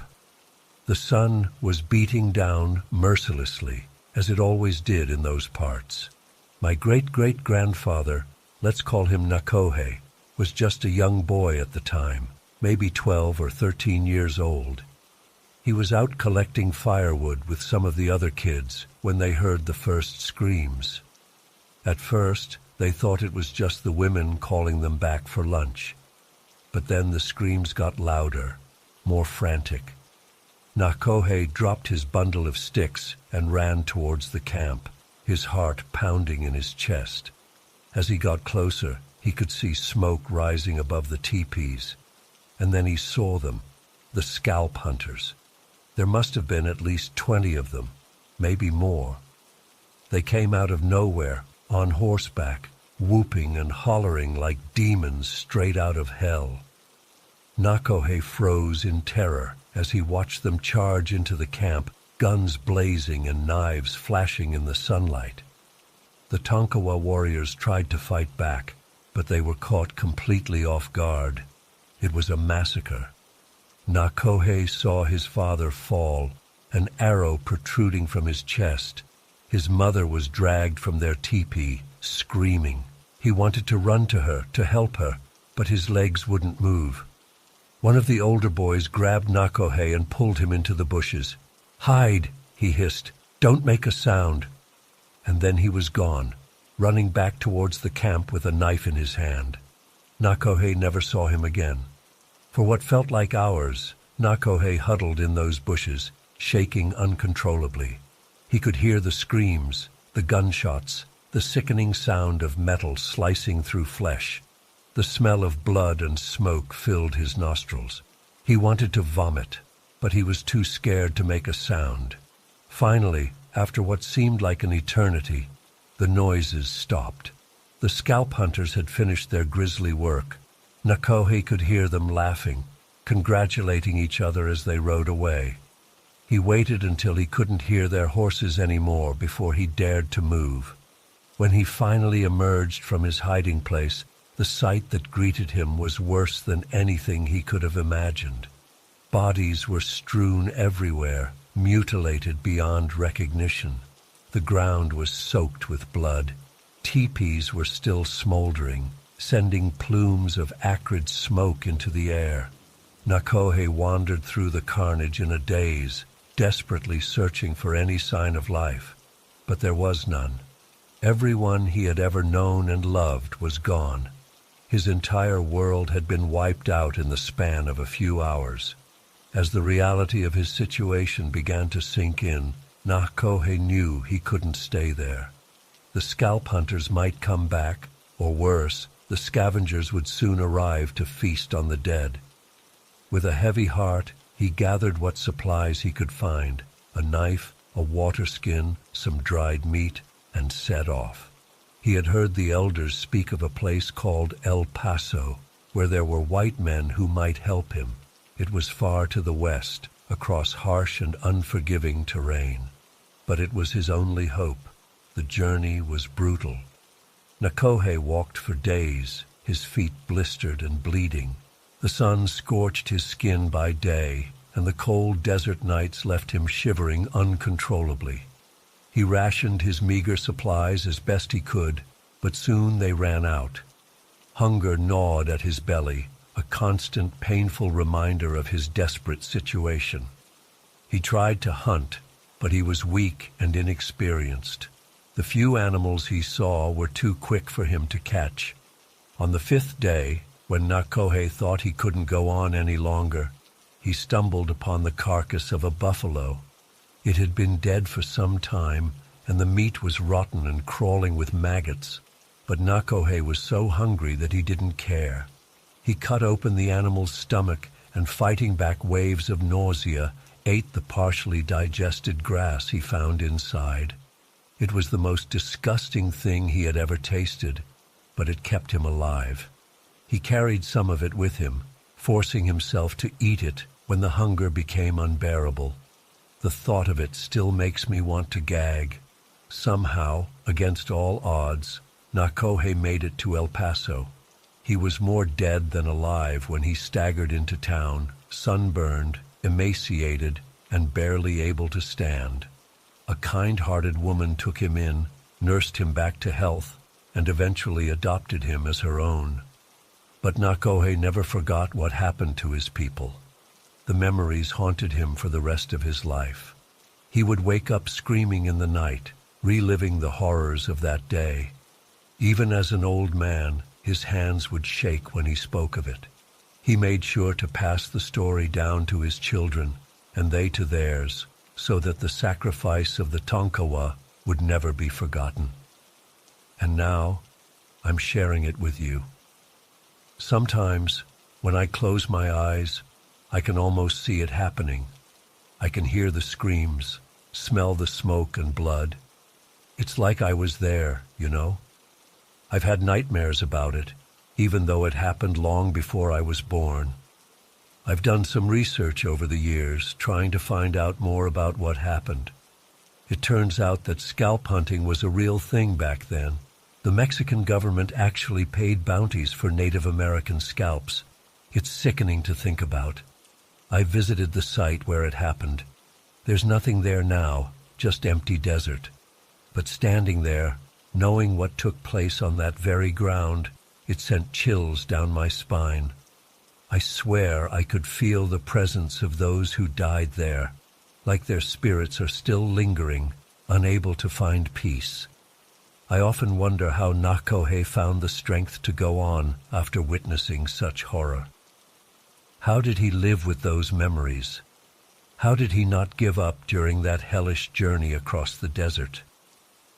I'd like to think I would be that strong, but I honestly don't know.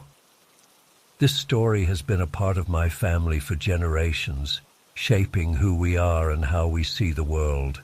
It's a reminder of the cruelty humans are capable of, but also of the incredible resilience of the human spirit. I'm sharing this now because I think it's important for people to know what happened. The Tonkawa, like many Native American tribes, suffered unimaginable atrocities. Their stories deserve to be told, their memories honored. So if you've read this far, thank you. Thank you for bearing witness to my family's history, to Nakohe's incredible story of survival. And next time you hear someone talk about the glory days of the Old West, remember this story. Remember the Tonkawa. Remember Nakohe. Because history isn't always what we think it is, and the truth is often more horrifying than we can imagine.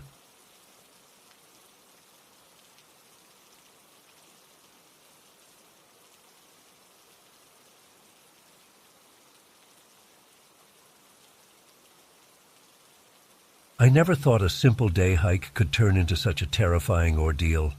It was supposed to be a relaxing solo trip up Mount Hood, something I'd done dozens of times before without incident. But this time was different. This time I came face to face with true evil on that mountain, and I'm still shaken by it weeks later. It was a beautiful, clear day in early fall. The air was crisp, and the trails weren't too crowded yet. I set out early, around 7 a.m., planning to do a challenging 12-mile loop. I was in a great mood, listening to music and taking in the gorgeous scenery as I made my way up the mountain. About 2 hours in, I stopped at a scenic overlook to snap some photos and have a snack. That's when I first noticed him, a man probably in his 40s, wearing jeans and a light jacket. Definitely not dressed for a strenuous hike.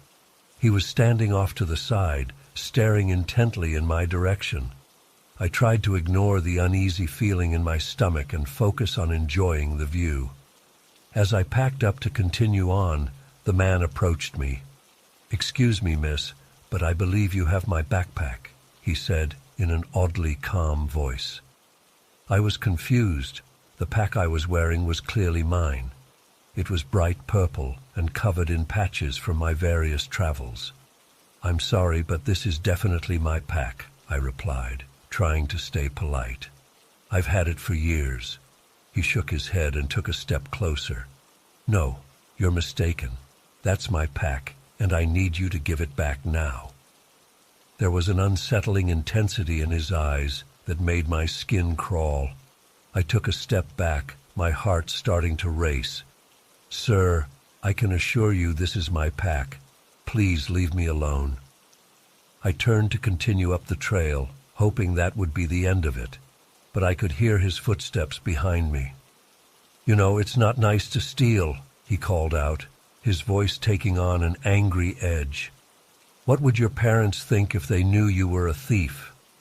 I picked up my pace, fear rising in my chest. Who was this guy, and why was he so fixated on my backpack? I glanced back and saw he was matching my speed, staying about 20 feet behind me. "I'm not stealing anything," I said firmly. "This is my pack, and I'd appreciate if you'd stop following me." He laughed, a chilling sound that echoed off the rocky cliffs. "Oh, sweetheart, we both know that's a lie. Why don't you just admit what you did and give me back my property? Then we can forget this whole thing ever happened." I was really starting to panic now. We were in a pretty isolated section of trail, and I hadn't seen any other hikers for at least 30 minutes. I picked up the pace even more, practically jogging up the steep incline. "Leave me alone," I yelled over my shoulder. "I'm going to report you if you don't back off right now." "Report me? For what? Trying to get back what's rightfully mine?" His voice was dripping with mock innocence. "You're the one who should be worried about getting in trouble here, little girl." The condescending way he said, "little girl," made my blood run cold. This guy was seriously unhinged. I fumbled for my phone, cursing under my breath when I saw I had no service. Of course, I rounded a bend in the trail and nearly cried with relief when I saw two other hikers up ahead, an older couple taking a water break. I rushed towards them, hearing the man's footsteps quicken behind me. "Please, I need help," I gasped as I reached the couple. "This man has been following me and harassing me. He keeps insisting my backpack is his." The woman looked alarmed, and her husband stepped protectively in front of her. But before they could respond, the man caught up, breathing heavily. "Oh, thank goodness. I've been chasing after my sister for miles," he said, his demeanor completely changed. He was the picture of concerned brother now. "I'm so sorry to bother you folks, but Lucy here has some mental health issues, and she ran off with my backpack. We've been so worried." I stared at him in disbelief. Was this really happening? "He's lying," I said desperately. "I've never seen this man before in my life. He just started following me and saying my pack was his. Please, you have to believe me."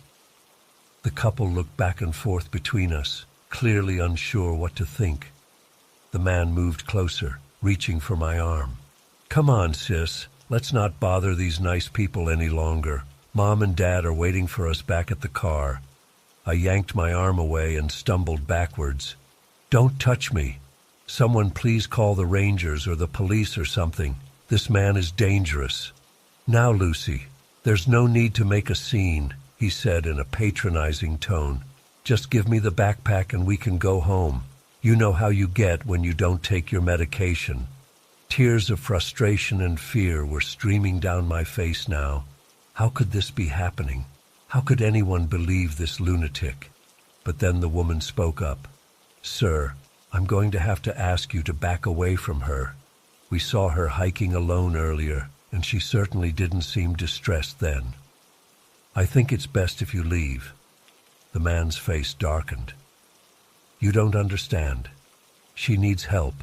She's sick and confused." "I said back off," the woman's husband said firmly. "We're going to escort this young lady back down the mountain and call the authorities. I suggest you go in the opposite direction." For a moment, I thought the man was going to lash out. But then a group of rowdy college-aged hikers came around the bend. He seemed to realize he was outnumbered. "Fine," he spat. "Have it your way. But this isn't over, Lucy. I'll be seeing you again real soon." With that, he turned and strode quickly up the trail. I broke down sobbing, the terror and adrenaline finally overwhelming me. The kind couple comforted me and helped me back down the mountain, where we were met by park rangers. I filed a report, but they never found the man. They said there had been a few similar incidents reported in the area recently.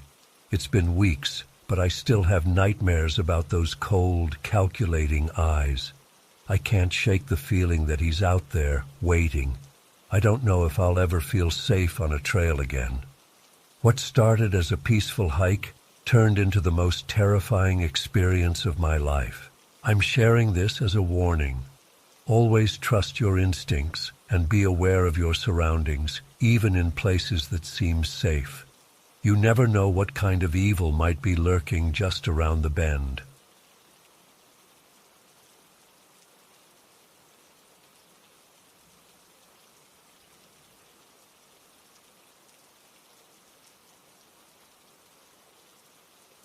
I never thought I'd be in a situation like this. It all started about 6 months ago when Jake joined our team at the marketing firm where I work. At first, I felt bad for him.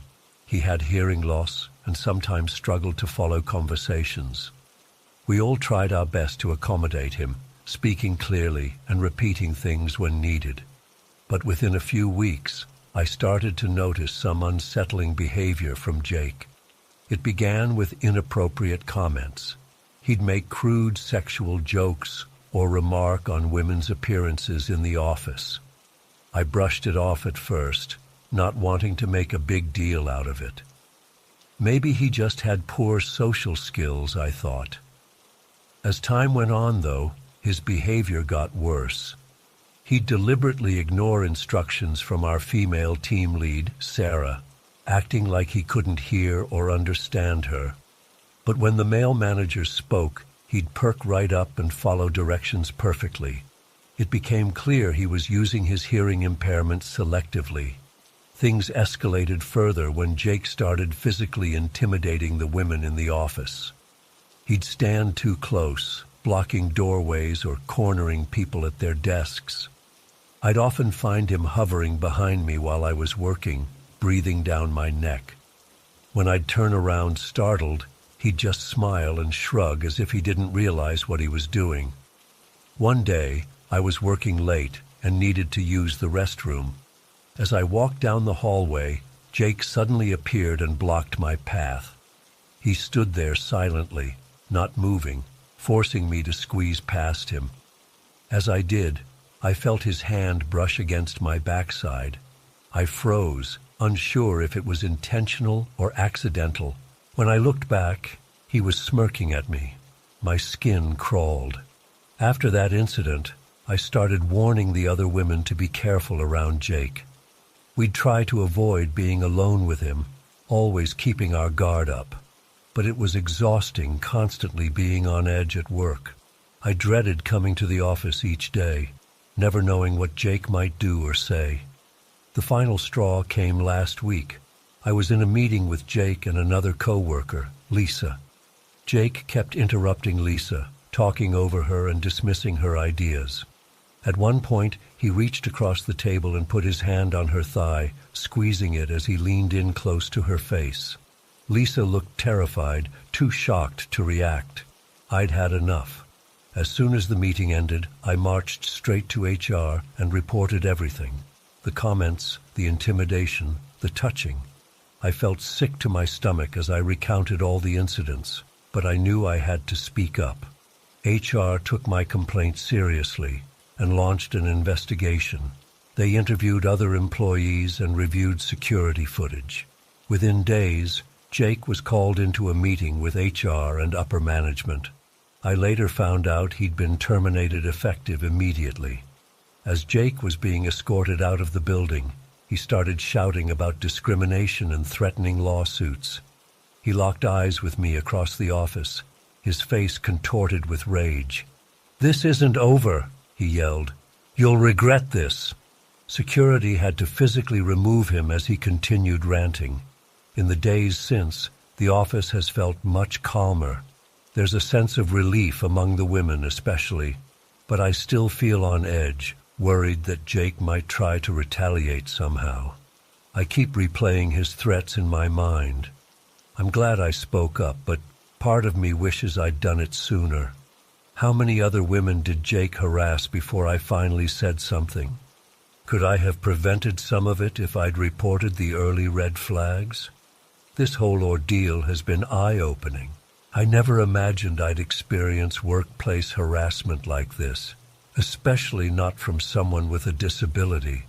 It just goes to show that anyone can be a predator, and we can't let our sympathy or desire to be accommodating override our instincts when something feels wrong. I'm sharing this story as a reminder to trust your gut and speak up if you see inappropriate behavior at work. Document everything, report it through proper channels, and don't let fear keep you silent. No one should have to feel unsafe or uncomfortable in their workplace. The experience has definitely changed me. I'm more vigilant now, more aware of the subtle ways harassment can manifest. But I'm also more confident in my ability to stand up for myself and others. If anything good came out of this nightmare, It's that I found my voice and the courage to use it. Still, I can't help but wonder if Jake is out there somewhere, potentially harassing other women at a new job. The thought makes me sick. I hope that by sharing my story, I can encourage others to be aware and take action if they encounter similar situations. It's been a week since Jake was fired, and things are slowly getting back to normal at work. But I still flinch sometimes when I hear footsteps behind me in the hallway. I still hesitate before rounding corners, half expecting to see Jake lurking there. I know it's irrational, but the fear lingers. I've started seeing a therapist to work through the anxiety and stress from this ordeal. She's helping me process everything and develop coping strategies. It's been really helpful to have a safe space to talk about my feelings and fears. My coworkers have been incredibly supportive. Many of them have thanked me for speaking up, sharing their own experiences of discomfort around Jake that they'd been too afraid to report. It's heartening to know I made a difference, but also sad to realize how many of us were suffering in silence. The company has implemented new harassment training and reporting procedures in the wake of this incident. They've made it clear that they have a zero-tolerance policy for any kind of harassment or discrimination. It's a positive step, but I can't help but think it shouldn't have taken something this extreme to prompt action. As I reflect on everything that happened, I'm struck by how insidious workplace harassment can be. It often starts small, a comment here, a look there, and escalates gradually. By the time you realize how bad it's gotten, you're already deep in it, questioning yourself and your perceptions. I hope my story serves as a wake-up call for others. Don't ignore those early warning signs. Don't make excuses for bad behavior, even if the person has a disability or seems otherwise disadvantaged. Trust your instincts and speak up. To anyone out there dealing with harassment at work, you're not alone, and it's not your fault. Document everything, report it, and don't be afraid to keep escalating if nothing is done. Your safety and well-being matter. As for me, I'm taking it one day at a time. Some days are harder than others, but I'm proud of myself for standing up to Jake and putting an end to his behavior. I know I did the right thing, even if it wasn't easy. And if I ever encounter a situation like this again, I won't hesitate to act. We all deserve to feel safe and respected at work.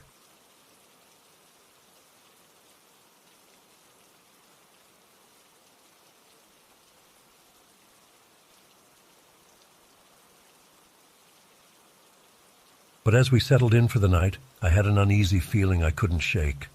The forest seemed too quiet, like it was holding its breath. I tried to brush it off as just being unused to the deep silence after city living. We went to bed early, tired from the day's activities. I jolted awake sometime in the middle of the night. At first I wasn't sure what had woken me. Then I heard it, a faint scratching sound coming from outside. I lay frozen, straining my ears. There it was again, definite scratching, like claws or nails dragging across the wooden exterior of the cabin. "Tom," I whispered urgently, shaking his shoulder. "Tom, wake up. Do you hear that?" He stirred groggily. "Hear what?" Then his eyes widened as the scratching intensified. "It's probably just a raccoon or something," he said, but I could hear the uncertainty in his voice. The scratching continued, moving along the wall. It didn't sound like any animal I'd ever heard. The movements were too deliberate, too rhythmic. My heart was pounding so hard I thought it might burst out of my chest. Tom got up and grabbed a flashlight. "I'm going to check it out," he said. "Don't," I hissed, grabbing his arm. "What if it's a bear or a person?" He hesitated, then shook his head. "We need to know what it is. I'll be careful, I promise." I watched nervously as he crept to the window and peered out. The scratching had stopped. Tom slowly panned the flashlight beam across the yard, but there was nothing there. Just as he was about to turn away, the scratching started up again, this time right beneath the window. Tom jumped back with a yelp. We stared at each other wide-eyed, barely breathing. The scratching continued, slow and methodical. It didn't sound random like an animal. It was as if whatever was out there was carving something into the wood.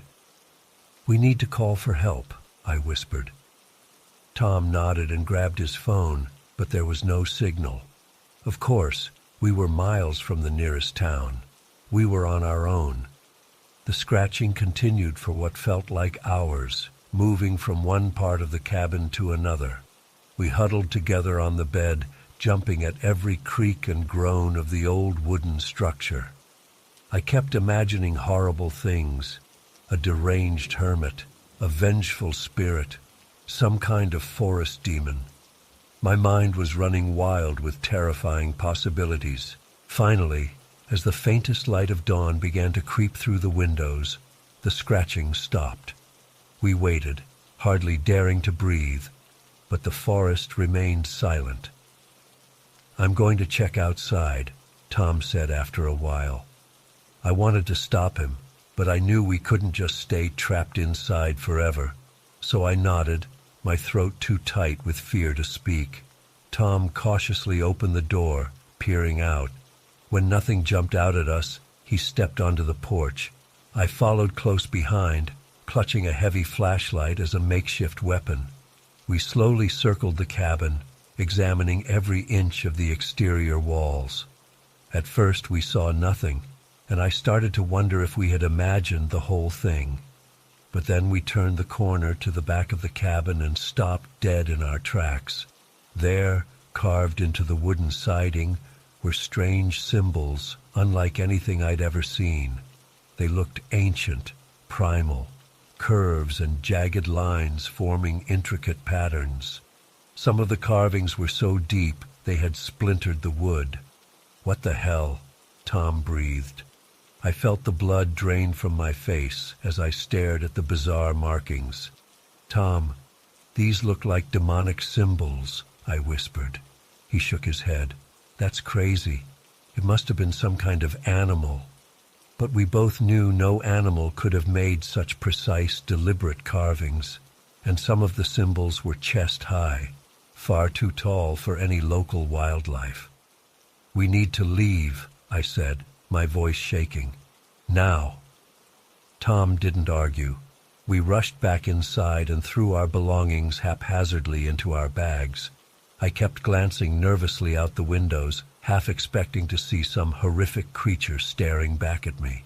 But the forest remained still and silent.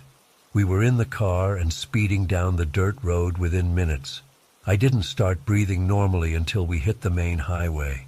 We drove straight home without stopping, both too shaken to even discuss what had happened. It's been weeks now, and I still wake up in a cold sweat some nights, the sound of that scratching echoing in my mind. We reported the incident to the local sheriff, but they didn't find anything. The rental company said no one else has reported any issues with the cabin. I've spent countless hours researching those symbols online, but I've never found an exact match. The closest I've come are some ancient pagan and occult markings, but nothing that explains what we experienced. Part of me wants to go back, to investigate further and try to make sense of it all, but a bigger part of me never wants to set foot in those woods again. Some mysteries are better left unsolved. I don't know if it was something supernatural or just some sick person's idea of a prank. All I know is that I'll never forget that night, or the bone-chilling sound of whatever was out there, carving its cryptic message into our cabin. I used to love the peaceful quiet of nature. Now, that silence fills me with dread, wondering what might be lurking just out of sight, waiting to make itself known.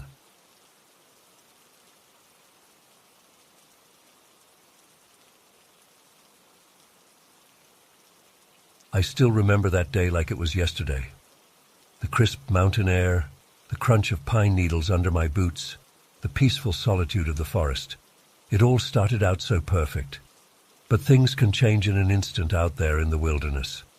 I'm an avid hiker from Boise, and I'd been looking forward to exploring a new trail in Beaverhead National Forest for weeks. It was early October, my favorite time to hit the trails. The aspens were turning golden. There was a hint of winter in the air, but the weather was still mild enough for some serious trekking. I set out at dawn, excited to spend the day wandering through the rugged beauty of the Maverick and Stewart Mountains. The trail started out well marked, winding through dense pine forest. But as I got deeper into the backcountry, the path became less distinct. I wasn't too worried, though. I'm experienced in wilderness navigation, and I had my GPS and paper maps as backup. Around midday, I decided to venture off the main trail to check out a promising ridge I'd spotted. The views from up there would be incredible, I thought. As I picked my way through the underbrush, I caught a whiff of wood smoke on the breeze. Odd, I thought. I wasn't aware of any designated campsites in this area. My curiosity got the better of me, and I decided to investigate. Following my nose, I pushed through a thicket of scraggly pines and found myself in a small clearing. And there, nestled against the hillside, was a ramshackle cabin I never expected to see. It was a crude structure, clearly built by hand from rough-hewn logs and salvaged materials. A crooked stone chimney puffed wisps of smoke. Scattered around the yard were piles of scrap metal, old car parts, and other junk. The whole scene had a distinctly unwelcoming vibe. I stood frozen at the edge of the clearing, debating whether to quietly back away or announce my presence. Before I could decide, the cabin door burst open with a bang. A wild-looking man with a tangled beard and filthy clothes came storming out, brandishing a rifle. "What the hell you doing here?" he bellowed, leveling the gun at my chest. "This is private property." I raised my hand slowly, my heart pounding. "I'm sorry, I didn't mean to trespass," I said, trying to keep my voice steady. "I'm just a hiker. I got a little lost. I'll leave right away." The man's eyes were feverish, darting around as if expecting more intruders to materialize from the woods. "Ain't no hikers allowed up here," he snarled. "This here's my land. Government can't take it from me." I nodded, taking a careful step backward. "Of course I understand. I'll just be on my way then." "Not so fast," he gestured with the rifle. "How do I know you ain't some government spy, huh? Come to report on me?" No, nothing like that," I assured him. "I swear, I'm just a regular guy out for a hike. I had no idea anyone lived up here." He squinted at me suspiciously. "Swear, huh? All right then, let's hear you swear. Get down on your knees." Seeing no choice, I slowly knelt on the pine needles, hands still raised. The man loomed over me, rifle aimed at my head. "Now repeat after me," he commanded. "I swear on my life and the lives of my family." With a trembling voice, I repeated his words. "That I will never breathe a word about this place or the man I met here." I dutifully echoed him, my mouth dry with fear. "And if I break this sacred oath, may God strike me dead and damn my soul to hell for all eternity." I finished the bizarre pledge, my hands shaking. What kind of madman was I dealing with? But he wasn't done. For the next 20 minutes, he forced me to swear increasingly elaborate and nonsensical oaths. I had to promise everything from cutting off my own fingers if I told anyone, to sacrificing my firstborn child to woodland spirits. By the end, I was mentally and emotionally exhausted. Finally satisfied, the man lowered his rifle slightly. "All right, get out of here, and remember, I got eyes and ears all over these mountains. I'll know if you talk." I didn't need to be told twice. I scrambled to my feet and beat a hasty retreat into the forest, not daring to look back until I was well away from that nightmarish clearing. I hiked for hours, my mind reeling, before I felt safe enough to stop and catch my breath. That night, huddled in my tent, every snapping twig and rustle of leaves had me on edge. I kept imagining that unhinged mountain man lurking in the darkness, waiting to exact revenge for some imagined betrayal. I barely slept a wink. As soon as I got back to civilization, I reported the incident to the local sheriff's office. They took my statement, but didn't seem overly concerned. "Probably just some old hermit," the deputy shrugged. "As long as he's not hurting anyone, we tend to leave those types alone." I pressed them to at least check it out, worried about hikers who might stumble into the same situation. They assured me they'd send someone to investigate, but I got the feeling it wasn't a high priority. A few weeks later, I called to follow up. They claimed they'd searched the area I described, but found no sign of any cabin or resident. The whole thing was starting to feel like some surreal dream. But I know what I saw. I can still picture that deranged man's face, still hear his ranting voice in my nightmares. Sometimes I wonder if he's still up there, defending his imaginary kingdom against perceived intruders. Or did he somehow get wind of my report and vanish deeper into the wilderness? I've mostly put it behind me now, but that encounter changed how I approach my beloved mountain hikes. I'm more cautious, always on alert for signs of hidden human activity, and I never, ever stray from marked trails anymore. If there's a lesson here, I suppose it's that even in this interconnected modern world, there are still people living on the fringes of society, people who've rejected civilization and carved out their own isolated existence. Most are probably harmless, but some, well, you never know what you might stumble into out there in the wild. So to all my fellow hikers and outdoor enthusiasts, stay safe out there. Stick to the trails, trust your instincts, and remember that not all the dangers in the wilderness come from nature. Sometimes the scariest things you'll encounter have two legs and a gun. I still love the mountains, still find peace and beauty in nature. But that day in Beaverhead Forest taught me that true wilderness is more wild, more unpredictable, and potentially more dangerous than I ever imagined. It's a humbling reminder of just how small and vulnerable we humans can be in the face of both natural and human threats lurking in those remote places. I've never been back to that particular area. Part of me is curious to see if any trace of that bizarre encounter remains. But a bigger part of me is content to let that mystery stay buried in the mountains. Some experiences are best left in the past, filed away as a strange footnote in life's journey. Still, on quiet nights when the wind whispers through the pines, I can't help but wonder, is he still out there, guarding his lonely domain against imagined enemies? Or has he faded into forest legend, another ghostly tale to be shared around campfires? I suppose I'll never know for sure. And maybe that uncertainty, that lingering shadow of the unknown, is the most unsettling part of all.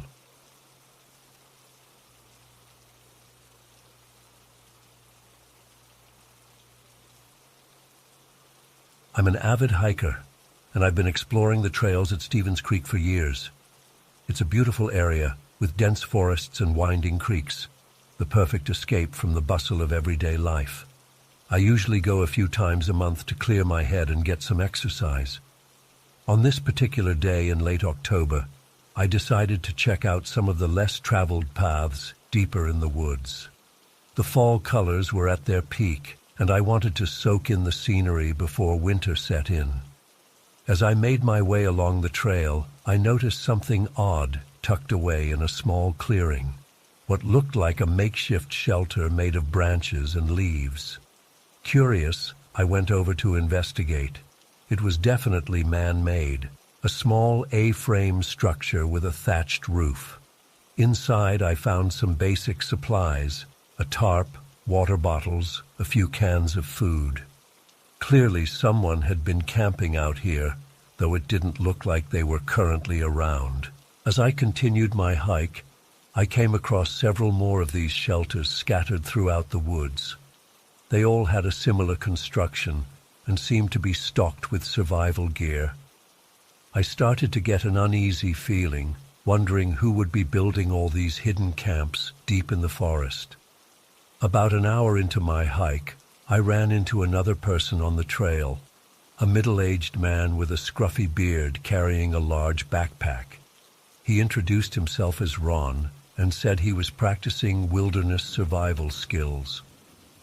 When I mentioned the shelters, his eyes lit up and he eagerly told me all about how he had built them himself over the past few months. Ron seemed friendly enough, if a bit intense about his survival hobby. He talked at length about different shelter designs and how to live off the land. I nodded along politely, but something about him made me slightly uncomfortable. There was an odd glint in his eye that I couldn't quite place. After chatting for a few minutes, I made an excuse about needing to head back and said goodbye to Ron. As I walked away, the hairs on the back of my neck stood up. I had the distinct feeling I was being watched. When I glanced back, Ron was gone. I picked up my pace, wanting to get back to the main trail. The woods suddenly felt much darker and more ominous. Every snapping twig made me jump. I tried to tell myself I was just being paranoid, but I couldn't shake the sense of dread that had come over me. About a mile from the trailhead, I heard what sounded like footsteps behind me. My heart started racing. I whirled around, but saw nothing but trees and shadows. Taking a deep breath, I broke into a run. I didn't stop until I reached my car, hands shaking as I fumbled with the keys. That night, I couldn't sleep. Every time I closed my eyes, I saw Ron's face and those makeshift shelters hidden in the woods. I tried to convince myself that he was just an eccentric outdoorsman, but something felt very wrong. The next morning, I woke up to the news that 2 bodies had been found in Stevens Creek. My blood ran cold as I read the details. They were discovered in one of the shelters I had come across, strangled and posed in grotesque positions. I immediately called the police and told them everything I knew about Ron and the shelters. They took my statement and asked me to come in to look at some photos. When I arrived at the station, they showed me a series of mugshots. My stomach dropped as I recognized Ron's face among them. But the name listed wasn't Ron. It was Gerald Hoffman, a convicted murderer who had escaped from prison 6 months earlier. The realization of how close I had come to danger hit me like a punch to the gut.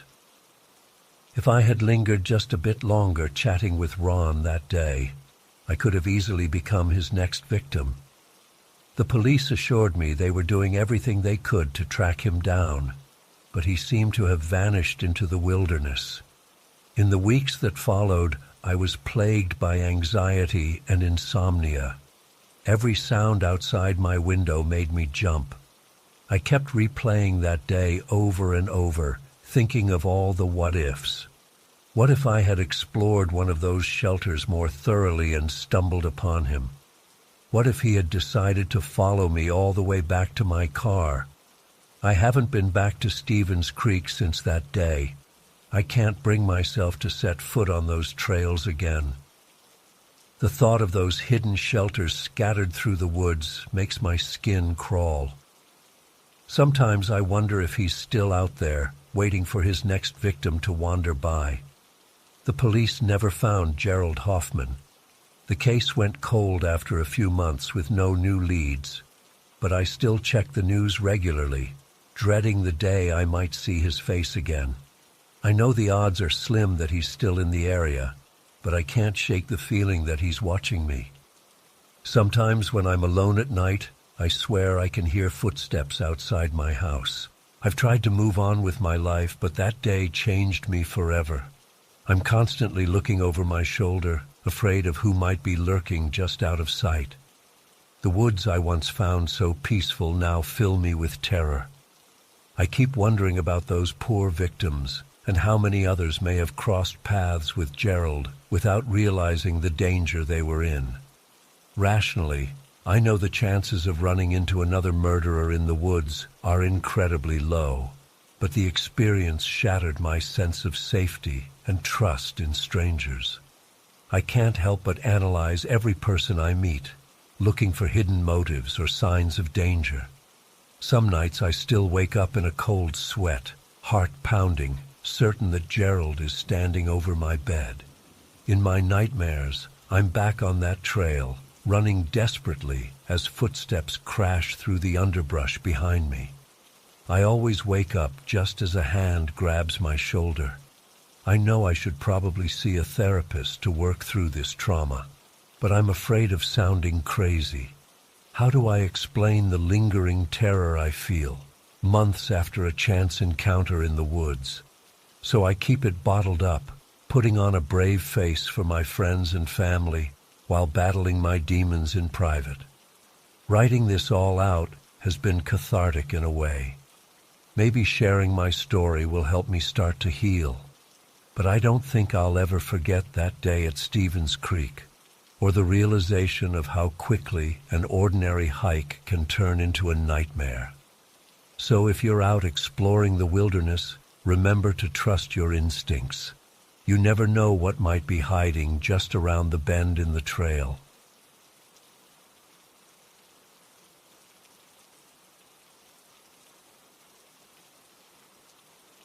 I was Devon's co-driver back in '95 when everything went to hell. We'd been on the road together for about a year at that point, hauling freight cross-country. Devon was a good guy, quiet, dependable, always on time. Nothing about him ever seemed off or weird until that last trip. We picked up a load in Wichita headed for Phoenix. Pretty standard run we'd done plenty of times before. The first day went smooth. We made good time across Kansas and into Colorado. Devon took the first shift, and I caught some sleep in the back. When I woke up to take over driving that evening, something felt different.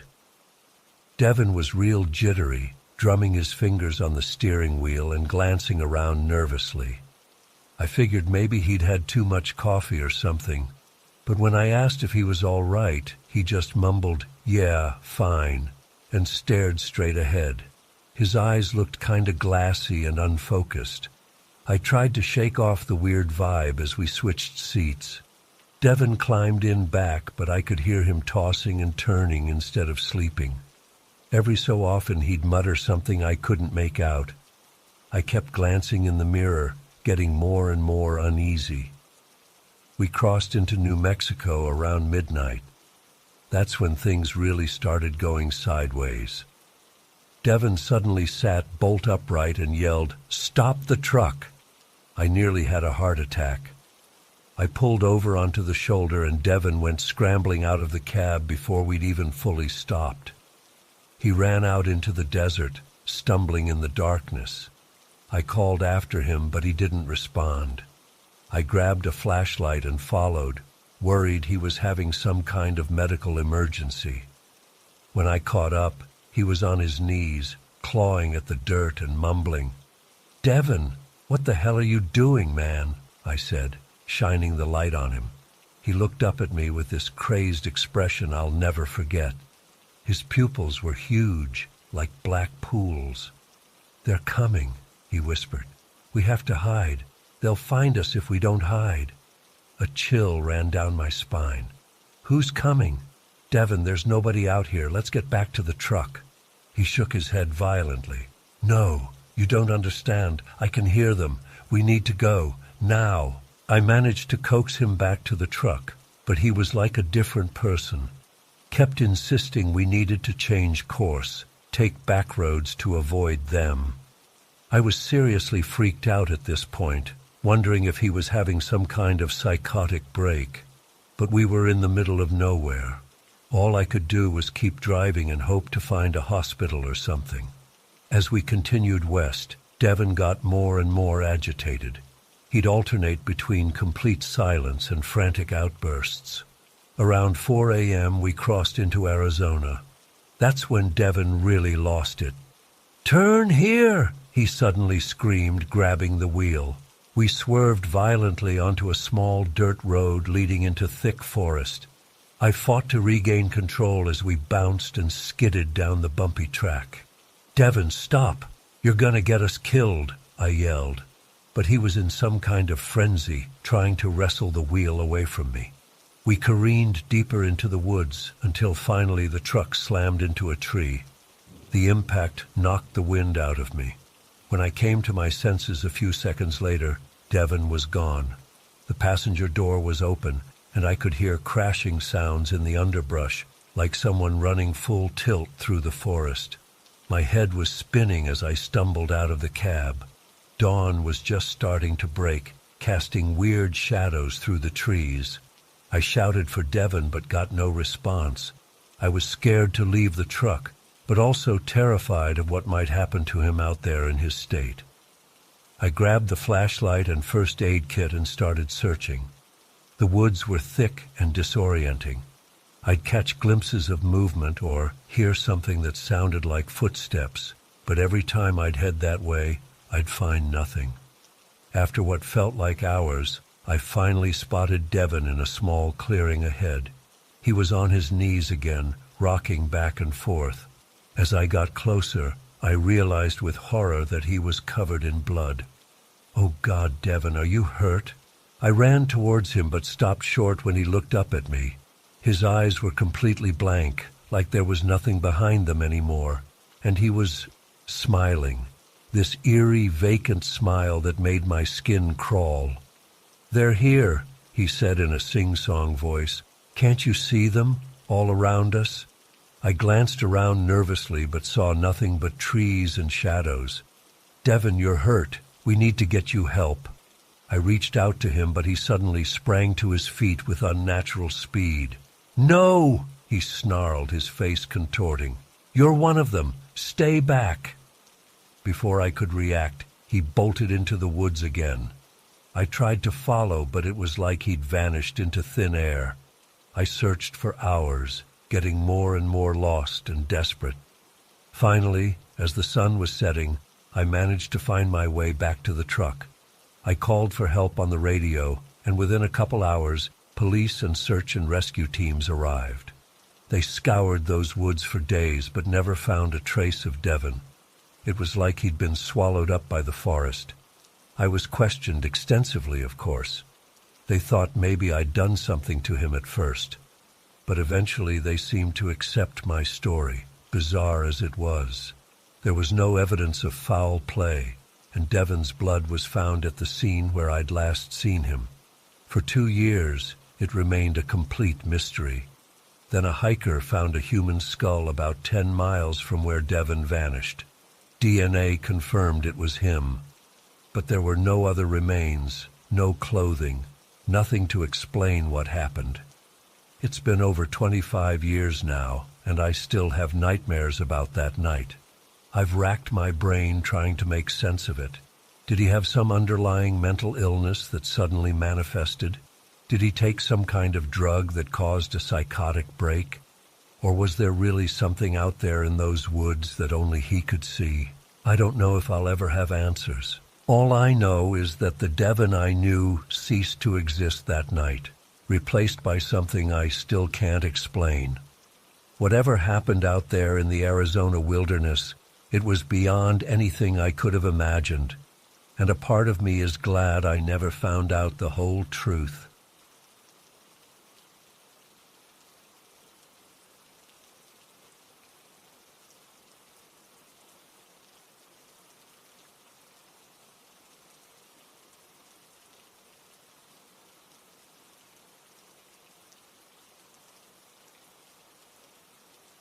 Still can't believe what happened to me last summer at my family's old cabin in the mountains.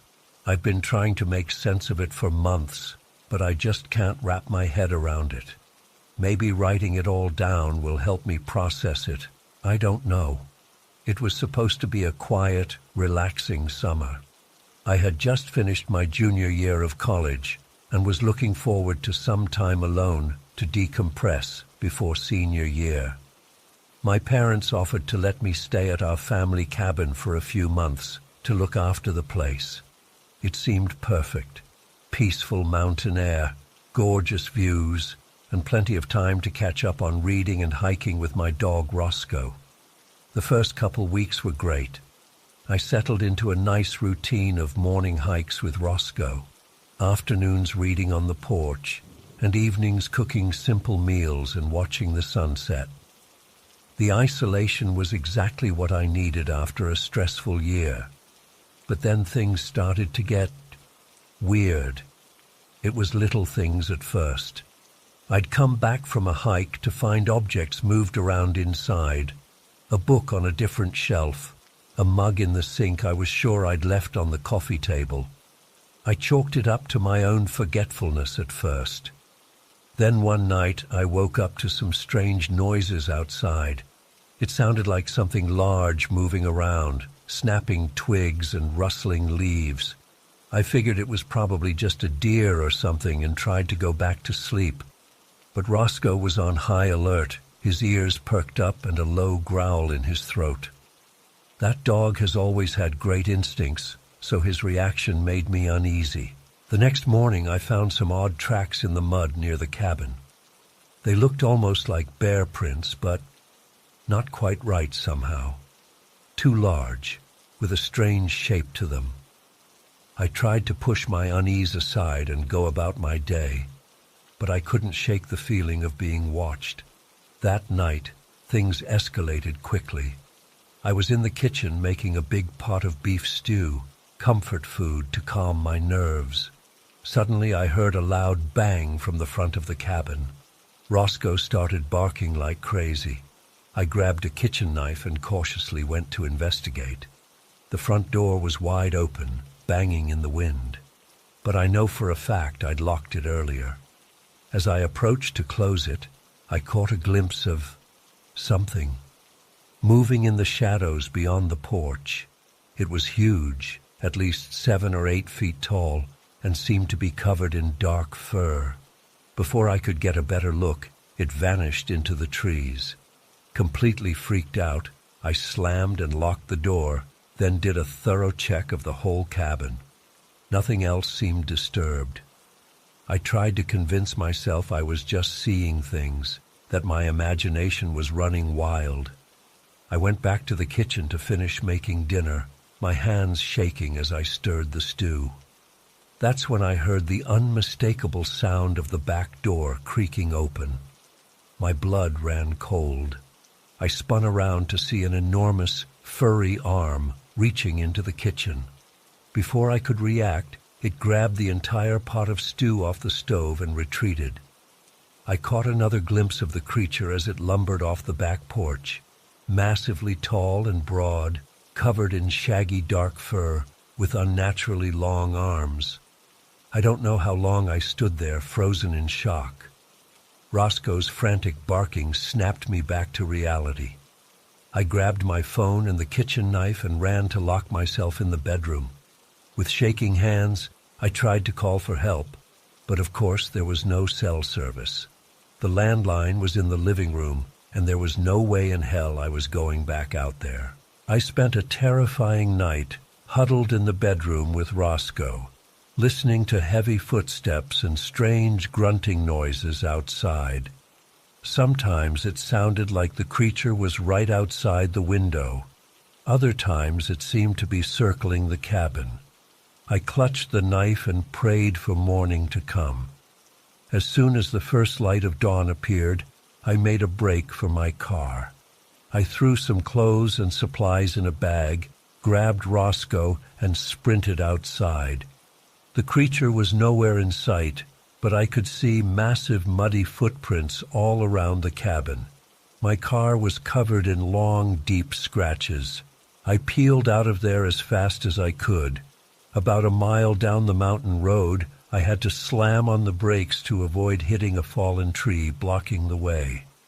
As I sat there trying to figure out what to do, I heard a bone-chilling roar from the woods beside the road. In my rearview mirror, I saw the creature emerge from the tree line. Panic overtook me. I gunned the engine and drove right over the fallen tree, scraping the hell out of the undercarriage but somehow making it over. I flew down that mountain road at breakneck speed, taking turns way too fast, expecting at any moment to see the monster appear in front of me. Somehow, I made it to town in one piece. I went straight to the sheriff's office, but of course they didn't believe my wild story. They assumed I was on drugs or having some kind of mental breakdown. After determining I wasn't an immediate danger to myself or others, they basically told me to go sleep it off. I checked into a motel, feeling simultaneously exhausted and amped up on adrenaline. I couldn't sleep. Every little noise made me jump. I kept replaying the events in my mind, trying to make sense of what I'd seen. The next day, I reluctantly agreed to lead a couple deputies up to the cabin to investigate. I was terrified of going back, but I needed answers. When we got there, the place was a mess. Furniture overturned, claw marks on the walls, my stuff strewn everywhere. But there was no sign of the creature itself. The cops were baffled. They took some photos and samples, but ultimately concluded it must have been a bear break-in, albeit a weird one. They clearly thought I had panicked and blown things out of proportion. I knew what I saw wasn't a damn bear, but I couldn't prove otherwise. I grabbed the rest of my belongings and got the hell out of there. I've been staying with my parents ever since, trying to process what happened. I can't sleep without nightmares. Every unexplained noise sends me into a panic. Roscoe has been sticking to me like glue. I think he's traumatized too. I've done tons of research trying to figure out what that thing could have been. Bigfoot, some unknown cryptid, an escaped exotic animal. Nothing quite fits. I've gone back and forth between thinking I'm crazy and being absolutely certain of what I experienced. All I know is I'm never going back to that cabin again.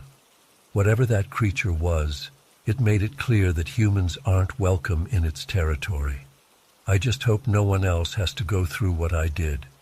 I don't think I'll ever feel truly safe in the woods again.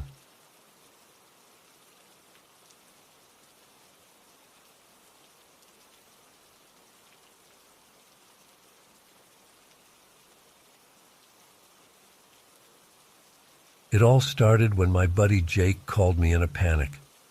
He was supposed to be the camera operator for this Discovery Channel doc, but he'd come down with a nasty case of food poisoning. The crew was set to leave in 2 days, and they desperately needed a replacement. I had some experience filming in extreme conditions, so Jake recommended me. The pay was good, and I figured it would be an interesting adventure, so I agreed.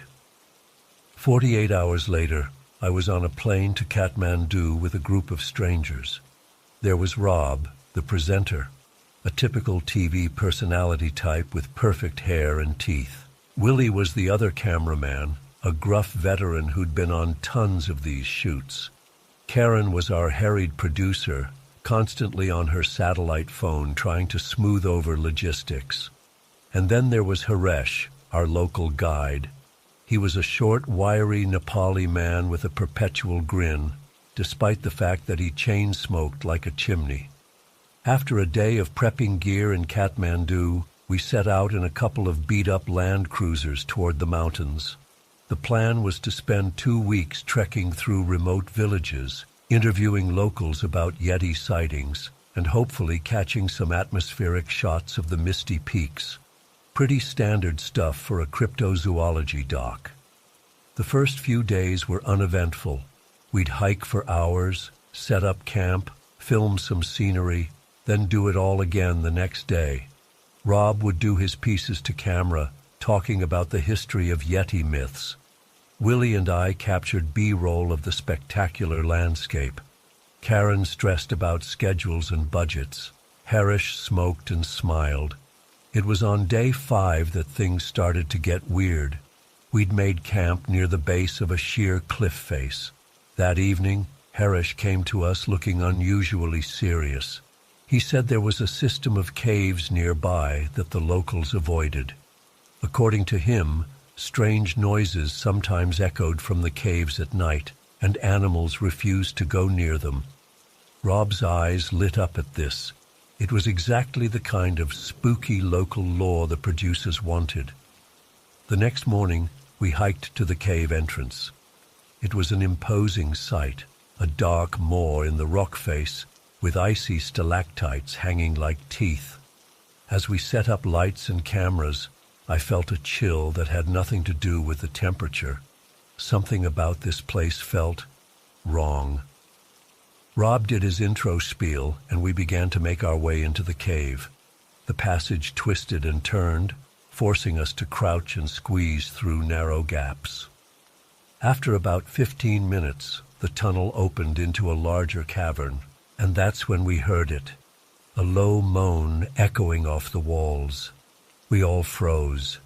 Rob whispered for us to keep rolling. Harish muttered something in Nepali that sounded like a prayer. The moan came again, louder this time. It sounded almost human. Cautiously, we moved deeper into the cavern. Our lights swept across the rocky floor and then suddenly illuminated a crumpled form. It was a man. He was curled up in a fetal position, shivering violently. His clothes were torn and filthy, his beard wild and matted. Karen rushed to him, asking if he was okay.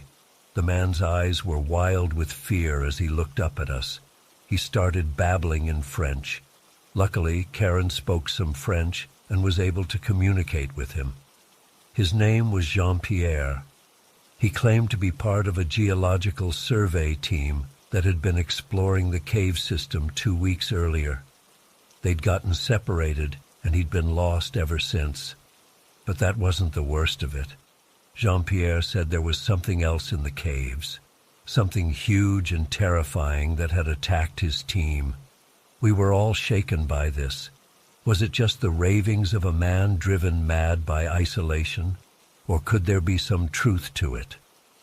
Harish looked especially uncomfortable. He kept glancing nervously at the darker recesses of the cavern. We decided to get Jean-Pierre out of there immediately. Willie and I helped carry him as we retraced our steps through the twisting tunnels. The whole time, I couldn't shake the feeling that we were being watched. Just as we neared the cave entrance, a blood-curdling screech erupted from behind us. It was like nothing I'd ever heard before, part roar, part howl. The sound bounced off the cave walls, amplifying it to a deafening level. We all ran, dragging Jean-Pierre with us. We burst out of the cave into the sunlight, gasping for breath. That's when we saw it. About 50 yards away, a group of rhesus macaques were foraging on the hillside. Suddenly, a massive shape burst from the tree line. It was a blur of gray fur and long limbs. Before we could even process what was happening, it had snatched one of the monkeys. The creature turned, and for a split second, I saw it clearly. It was at least 8 feet tall, covered in shaggy fur. Its face was almost human-like, but with a pronounced brow and huge, gleaming eyes. Then it was gone, disappearing back into the forest with its prey. We all stood there in stunned silence. Had we really just seen a yeti? It seemed impossible, but we'd all witnessed it. Jean-Pierre was sobbing, muttering, "C'est ça, c'est la créature," over and over. The rest of the expedition was a blur. We got Jean-Pierre to a hospital in the nearest town. Rob was beside himself with excitement, already envisioning the headlines our footage would generate. But Karen was on the satellite phone for hours, talking to the Discovery Channel execs. When she finally emerged from her tent, her face was grim. The network was shutting down the production. All our footage was to be confiscated, and we were being sent home immediately. They cited safety concerns, but it was clear they were trying to bury the whole thing.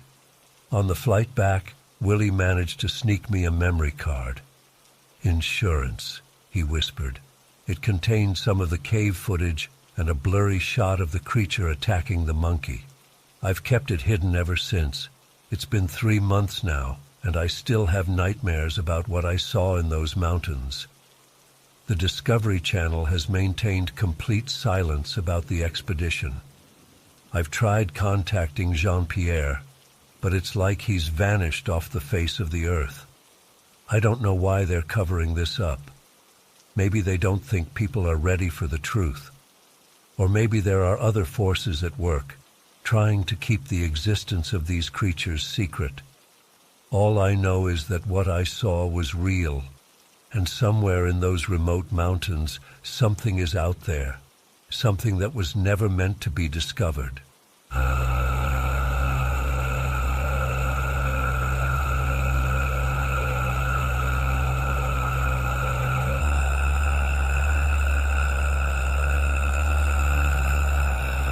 It all started back in the late 1980s when I was stationed near Algonquin Provincial Park for a training exercise. We were up in the mountains, practicing wilderness survival skills in the dense forest. It was a crisp autumn night, and I was on watch duty while the rest of my unit slept. The air was still, almost unnaturally quiet. I remember feeling on edge, like something wasn't quite right. That's when I first heard it. A low, guttural sound that seemed to echo through the trees. At first, I thought it might be a bear, or maybe a moose, but as I listened more closely, I realized it sounded almost human-like, but not quite. I gripped my rifle tighter, scanning the tree line for any sign of movement. The sound came again, louder this time, and I could swear it sounded like words, but in no language I'd ever heard before. It was deep and resonant, with a quality that sent chills down my spine. I woke up my commanding officer, trying to keep my voice steady as I reported what I'd heard. He listened for a few minutes, but by then, whatever had made the sound was gone. He chalked it up to my imagination and the stress of the training exercise, but I knew what I'd heard was real. That incident stayed with me, but I tried to rationalize it away. Maybe it was just the wind or some animal I wasn't familiar with, but deep down, I knew it was something else entirely.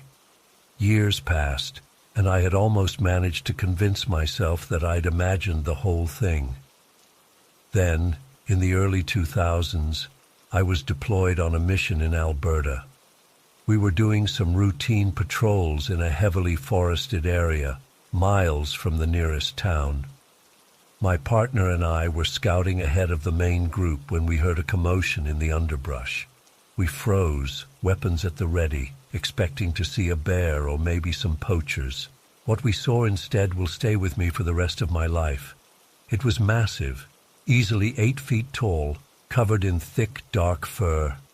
At first, I thought it might be a grizzly standing on its hind legs, but then it turned, and I saw its face. It was almost human, but not quite. The brow was heavy, the jaw pronounced, but the eyes were intelligent, aware in a way that no animal's eyes should be. Before we could react, a deer burst from the bushes, running for its life. The creature, I still can't bring myself to call it Sasquatch, even though that's clearly what it was, moved with a speed that seemed impossible for something so large. In 2 strides, it caught up to the deer, grabbed it with hands that looked disturbingly human, and I can barely bring myself to describe what happened next. The sound of bones crushing and flesh tearing filled the air.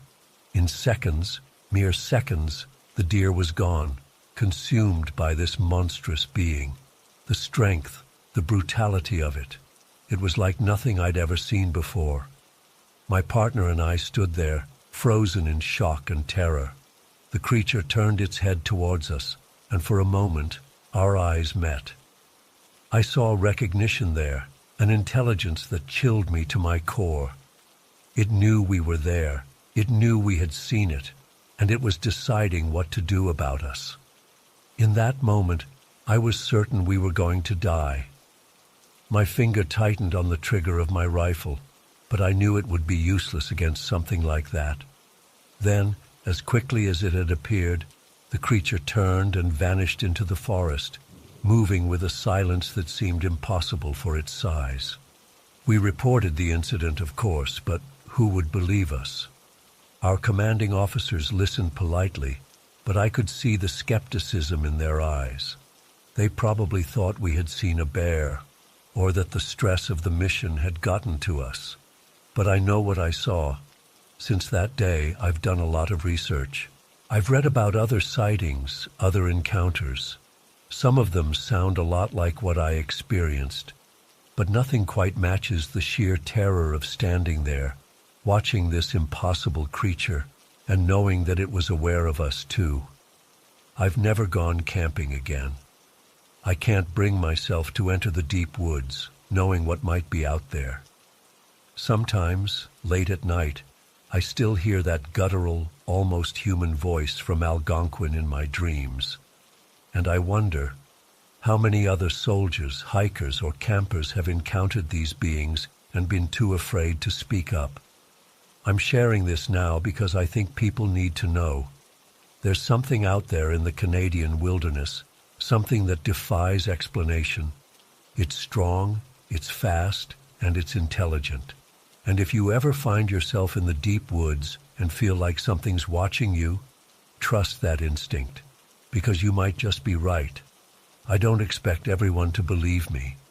Hell, there are days when I can hardly believe it myself. But I know what I saw, what I heard, and I'll carry those memories with me for the rest of my life.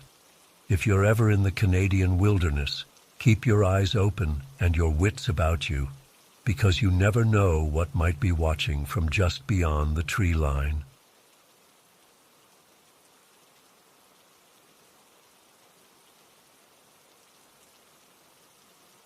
It was spring break of 1988, and a group of us college kids decided to go camping near Round Lake. We were all excited for a fun getaway in nature, hiking, swimming, drinking around the campfire. You know, typical college stuff. God, we had no idea what we were in for. The first day started off great. We set up our tents, went for a hike, jumped in the frigid lake. As the sun started to set, my buddy Jake and I volunteered to gather more firewood. We wandered a little ways from camp, joking around and not paying much attention. That's when we saw it.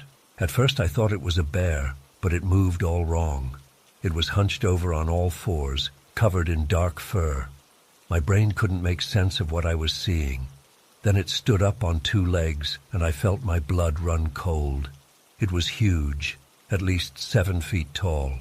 The face was flat and ape-like, but the eyes were terrifyingly intelligent. It stared right at us for a moment that felt like an eternity. Then it let out this bone-chilling howl and loped off into the woods. Jake and I stood there frozen. Did we really just see that? We debated telling the others, not wanting to freak everyone out, but we were pretty shaken up. Looking back, I wish we had packed up and left right then. Maybe we could have avoided the horror that was to come. As night fell, we all gathered around the campfire, drinking beers and telling stories. I kept glancing nervously into the darkness beyond our little circle of light. Every snapping twig made me jump. Around 11 p.m., Megan said she saw strange lights moving through the trees. We all laughed it off at first, northern lights or something. But then we all saw them, eerie, pulsing spheres of light, weaving between the pines. They seemed to be getting closer. That's when the noises started, low, guttural moans that made the hair on my neck stand up, piercing shrieks that sounded almost human, but not quite. We huddled closer to the fire, unsure what to do. Should we run? Where would we even go in the pitch-black forest? Suddenly, the woods around us erupted in a cacophony of howls and roars. It sounded like we were surrounded by dozens of creatures. In the flickering firelight, I saw dark shapes moving just beyond the tree line. My heart was pounding so hard I thought it might burst out of my chest. Then It stepped into view, an enormous, ape-like creature at least 11 feet tall. It was covered in thick, matted fur and had glowing red eyes. This was no man in a costume. The sheer size and presence of this thing defied explanation. It let out a roar that shook me to my very core. We all started screaming and scrambling to get away. In the chaos, I tripped and fell hard. As I struggled to get up, I found myself face to face with something else entirely, a gleaming silver humanoid figure. It was translucent, almost glowing, and its face, oh God, its face, just one giant unblinking eye. I could feel it boring into my soul. I scrambled backward, my mind reeling. This couldn't be happening. None of this was possible. Yet here I was, surrounded by monsters straight out of my worst nightmares. The night dissolved into a blur of terror after that, running blindly through the woods, glimpses of bizarre creatures, those awful, unearthly sounds echoing all around us. Somehow we all made it back to our cars and sped away, leaving all our gear behind. We drove for hours in stunned silence, each trying to process what we'd experienced. When the sun finally rose, it felt like waking up from a shared nightmare. But the scratches on our skin and the haunted looks in each other's eyes confirmed it was all too real. We made a pact not to talk about that night. Who would believe us anyway? But the memories never faded. For years I had terrible nightmares. I couldn't go camping or even for walks in the woods without panicking. Even now, decades later, I break out in a cold sweat thinking about it. What were those things? Where did they come from? I've read about Bigfoot sightings and alien encounters, but nothing comes close to the horrors we saw that night. Sometimes I wonder if we somehow stumbled into another dimension or reality, or if there are things lurking in the dark corners of our world that defy explanation. All I know is that night changed me forever. I no longer feel safe in the darkness, and I'll never step foot in those mountains again as long as I live. I'm sorry if this story seems disjointed or hard to believe. Honestly, I still struggle to make sense of it all myself, but I swear every word is true. I only hope that by sharing this, I can finally start to heal from the trauma, and maybe warn others to be careful out there. You never know what's hiding just beyond the light of your campfire.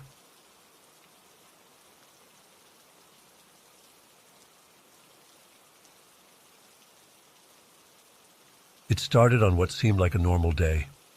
My mom had packed my lunch as usual, but she'd run out of regular milk and put a carton of soy milk in instead. No big deal, right? Wrong. So wrong. When lunchtime came around, I pulled out my lunchbox and set everything up on my little desk like we always did. The teacher, Ms. Yamamoto, started walking around, checking everyone's lunches. I didn't think anything of it until she got to me. She stopped and stared at my soy milk carton with this look of pure rage on her face. "What is this?" she demanded, snatching up the carton. I was confused.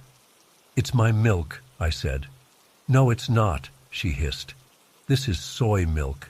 You were supposed to bring regular milk." My stomach dropped. I tried to explain that my mom had packed it, that we were out of regular milk. But Ms. Yamamoto wasn't having any of it. "You're lying," she said, her voice ice cold. "We do not tolerate lying in this classroom." Before I knew what was happening, she grabbed me by the arm and yanked me to the front of the room. My classmates all stared wide-eyed as she forced me to stand facing them. "This boy is a liar," she announced to the class. "He tried to deceive us all with his soy milk. Lying will not be tolerated." I started crying, completely overwhelmed and scared. I kept trying to explain through my sobs that I wasn't lying, that it was just a mistake, but that only made her angrier. She stormed over to her desk and pulled out a small container. When she opened it, I saw it was full of thumbtacks. My blood ran cold as she plucked one out and held it up. "Since you insist on lying, you leave me no choice," she said. In one swift motion, she pinched my nose and jammed the thumbtack right into my nostril. The pain was excruciating. I screamed and tried to pull away, but she held me firmly in place. "This is what happens to liars," she said to the class as I wailed in agony. "Let this be a lesson to you all." But she wasn't done. She pulled out another thumbtack and held it in front of my face. "Open your mouth," she ordered. I shook my head, clamping my lips shut. She grabbed my jaw, squeezing painfully. "Open it now, or I'll make sure you never set foot in this school again. Your parents will be so ashamed of you." Terrified and in pain, I reluctantly opened my mouth. She placed the thumbtack on my tongue. "Swallow it," she commanded. I hesitated, and she slapped me hard across the face. "Swallow it now." Sobbing uncontrollably, I did as she said. I felt the sharp metal scrape my throat as it went down. The whole class watched in horrified silence. "Now go back to your seat and finish your lunch," she said coldly. "And don't you dare try to remove that thumbtack from your nose." I stumbled back to my desk, blood trickling from my nostril, my throat burning. I couldn't eat a thing. I just sat there, numb with shock and pain, as my classmates ate in uncomfortable silence. When the school day finally ended, I ran out as fast as I could. I didn't even wait for my mom. I just ran all the way home, my backpack bouncing against me. As soon as I burst through the front door, I collapsed on the floor, hysterical. My mom found me like that, and she freaked out when she saw the blood and the thumbtack still lodged in my nose. She carefully removed it and cleaned me up, demanding to know what happened. But I was so traumatized I could barely speak. She called the school immediately, absolutely livid. I don't know exactly what was said, but there was a lot of yelling. The next day, Ms. Yamamoto wasn't there. We had a substitute teacher who was much kinder. I never saw Ms. Yamamoto again after that. I heard rumors that she'd been fired, but no one ever really explained what happened to us kids. My mom wanted to press charges, but ultimately decided against it. She didn't want to put me through more trauma by making me relive it all. The physical wounds healed, but the emotional scars ran deep. For years after, I had nightmares about thumbtacks. I developed a phobia of them that I still struggle with today. Any time I see one, my heart starts racing and I break out in a cold sweat. It took me a long time to trust teachers again. I became withdrawn at school, afraid to speak up or draw attention to myself. The fear of being accused of lying or making a mistake paralyzed me. As I got older and realized just how fucked up the whole thing was, I got angry. Angry at Ms. Yamamoto for her cruelty. Angry at the school for allowing such abuse. Angry at the system that prioritized blind obedience over a child's well-being. I've been in therapy for years trying to process it all. It's helped, but I don't think I'll ever fully get over what happened. Sometimes I still wake up in a cold sweat, the phantom pain of that thumbtack in my nose feeling all too real. I don't know why I'm sharing this now.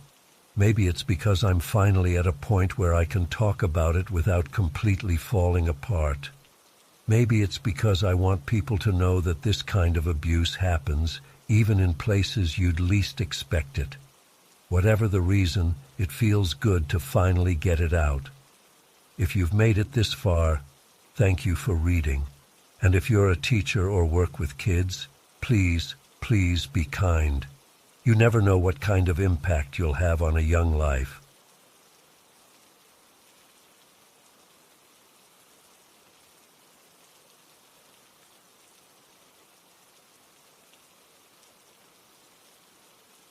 Began with a letter. Just a simple white envelope in my mailbox with no return address. Inside was a handwritten note that said, "I've been watching you. You're beautiful." At first I brushed it off as a prank or maybe a weird mistake, but then another letter came the next week, and another. They started getting more detailed, mentioning specific outfits I had worn or places I had been. It was terrifying to realize someone was actually following me. I went to the police, but they said there wasn't much they could do without any threats or crimes being committed. They told me to be vigilant and document everything. So that's what I did. I started keeping all the letters and taking photos of anything suspicious. Things escalated when concert tickets started showing up with the letters. Always for shows I had mentioned wanting to see to friends or on social media. It was like this person was in my head. I never went to any of the concerts, of course, but it freaked me out that they knew my tastes so well. I couldn't take it anymore, so I decided to move. I found a new apartment in Yokohama and didn't tell anyone but my closest friends and family. For a blissful month, the letters stopped. I started to relax, thinking maybe it was over. But then they started again. Somehow this person had found me. The content of the letters got darker. They talked about us being destined to be together and how no one else could ever love me like they did. I was terrified to leave my apartment. I installed security cameras and alarms. My fiancé was supportive at first, but the stress started to take a toll on our relationship. He couldn't understand why I was so paranoid all the time.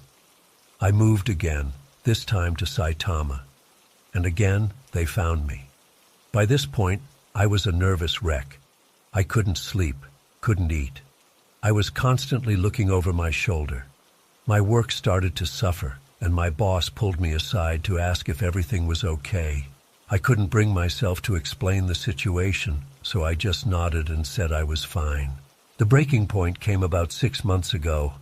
I was at Shinjuku Station, waiting for my train to work. As I stood on the platform, I felt someone staring at me. I turned and locked eyes with a man about 20 feet away. He smiled, and I knew instantly it was him, my stalker. I panicked and started running. He called out my name and began chasing me. I weaved through the crowded station, my heart pounding in my ears. I could hear him getting closer. As I burst out onto the street, I didn't even look before crossing. I heard tires screeching and turned to see my stalker get hit by a car that had swerved to avoid me. Everything after that is a blur. There were police and ambulances. I was questioned for hours. They told me the man had survived but was in critical condition. I should have felt relieved, but I was just numb. The aftermath has been devastating. My fiancé couldn't handle the stress and broke off our engagement. I had to resign from my job because I couldn't focus or feel safe commuting every day. I moved back in with my parents in Osaka, but I still jump at every sound and struggle to trust anyone. The police say the man who was hit was indeed my stalker. They found hundreds of photos of me in his apartment, along with shrine-like displays of things he had stolen from me. Hairbrushes, discarded receipts, even half-eaten food from my trash. It makes me sick to think about. He's in prison now, but I still don't feel safe. I keep wondering if he had accomplices or if someone else will pick up where he left off. I've been seeing a therapist, but the trauma runs deep. Some days I can barely bring myself to leave the house. I'm sharing this as a warning to others. Trust your instincts if something feels off. Document everything, and don't be afraid to ask for help. I wish I had taken it more seriously from the beginning. Maybe things would have turned out differently. I don't know if I'll ever fully recover from this experience. The feeling of being watched, of having my privacy so completely violated, it haunts me. I've lost so much, my job, my relationship, my sense of security. But I'm trying to rebuild, one day at a time. If anyone else has gone through something similar, Know that you're not alone. We can get through this. For now, I'm focusing on healing and trying to reclaim my life. But part of me wonders if I'll ever truly feel safe again. The scars left by my stalker run deep, and I'm not sure they'll ever fully fade. All I can do is keep moving forward and hope that someday this will all feel like a distant nightmare.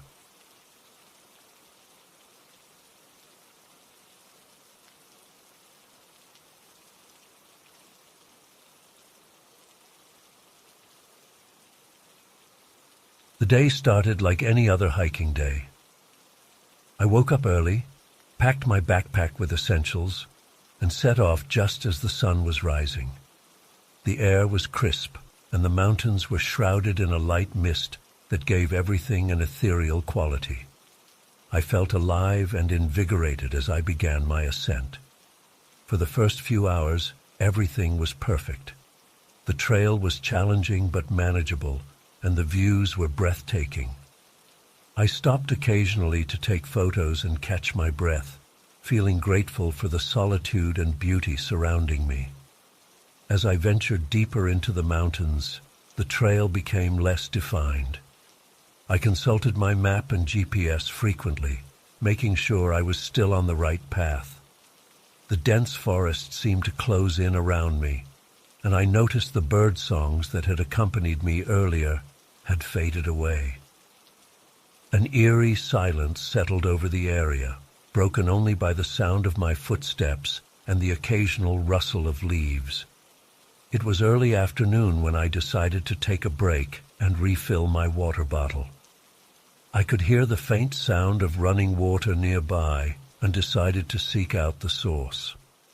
Following the sound, I pushed through some thick underbrush and found myself at the edge of a small clearing with a river running through it. That's when I saw them. At first, I couldn't process what I was seeing. In the middle of the river, partially submerged in the gently flowing water, were 4 figures. They weren't moving, and as I cautiously approached, my blood ran cold as I realized what they were. Mannequins. 2 adults and 2 children, positioned in an unnaturally lifelike manner. They were facing upstream, their blank faces staring into the distance. The way they were placed made it look like a family outing gone horribly wrong. I felt my heart racing as I took in the disturbing scene before me. As I got closer, I noticed something that made my stomach churn. The mannequins were covered in what looked like bullet holes. Dark, circular marks peppered their pale forms, stark against the white plastic. But what really sent a chill down my spine was the box cutter blade protruding from one of the child mannequins' back. I stood there, frozen in shock and disbelief. Who would do this? Why here, in the middle of nowhere? The questions swirled in my mind as I tried to make sense of what I was seeing. I fumbled for my phone, my hands shaking as I tried to take pictures. I needed proof. I needed to show someone what I had found. But as I raised my phone, I heard a twig snap somewhere in the forest behind me. I whirled around, my heart pounding in my chest.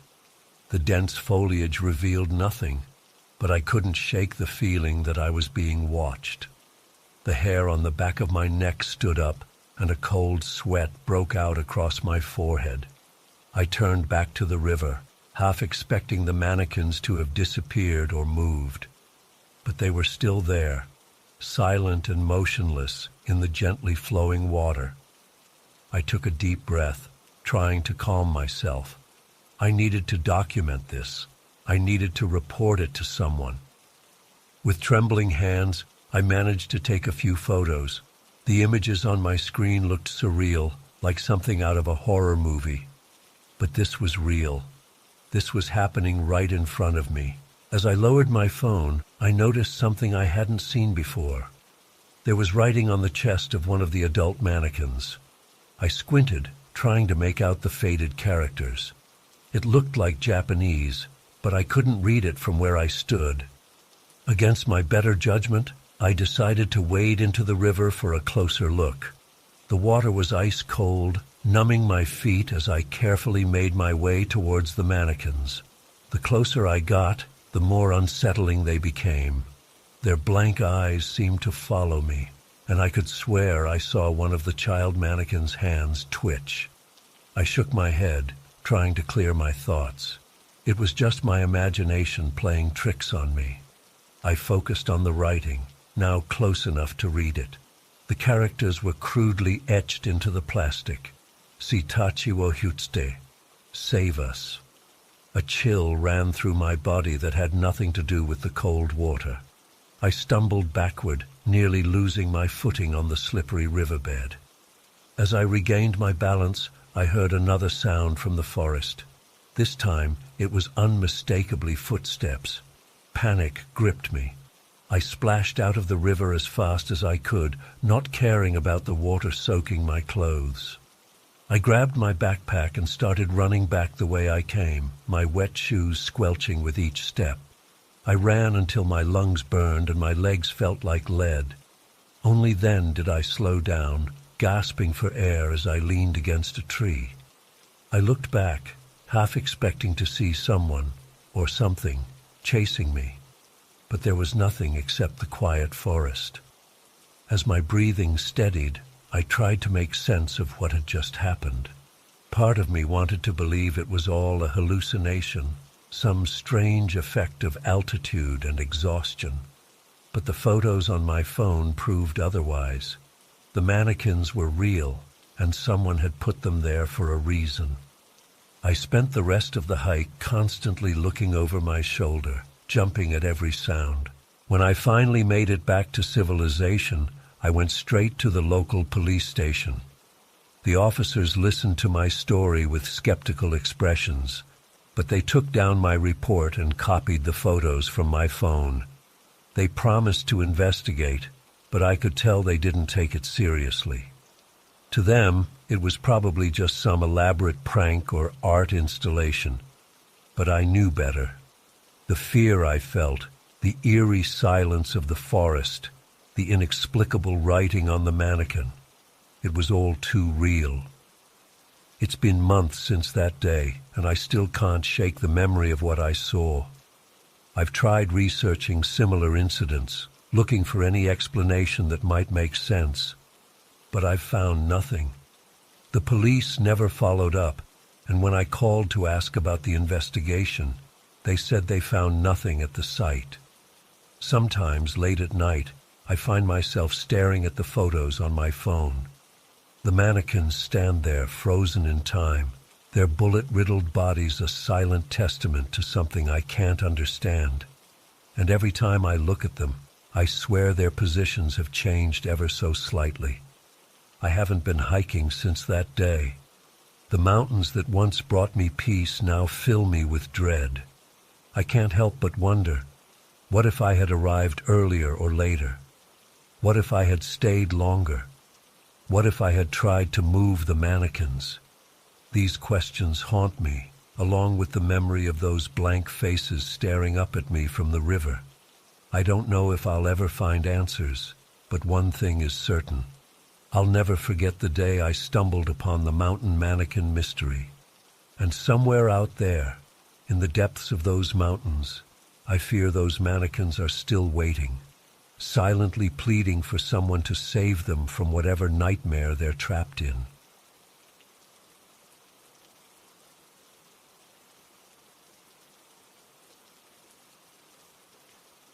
It was a typical Friday night.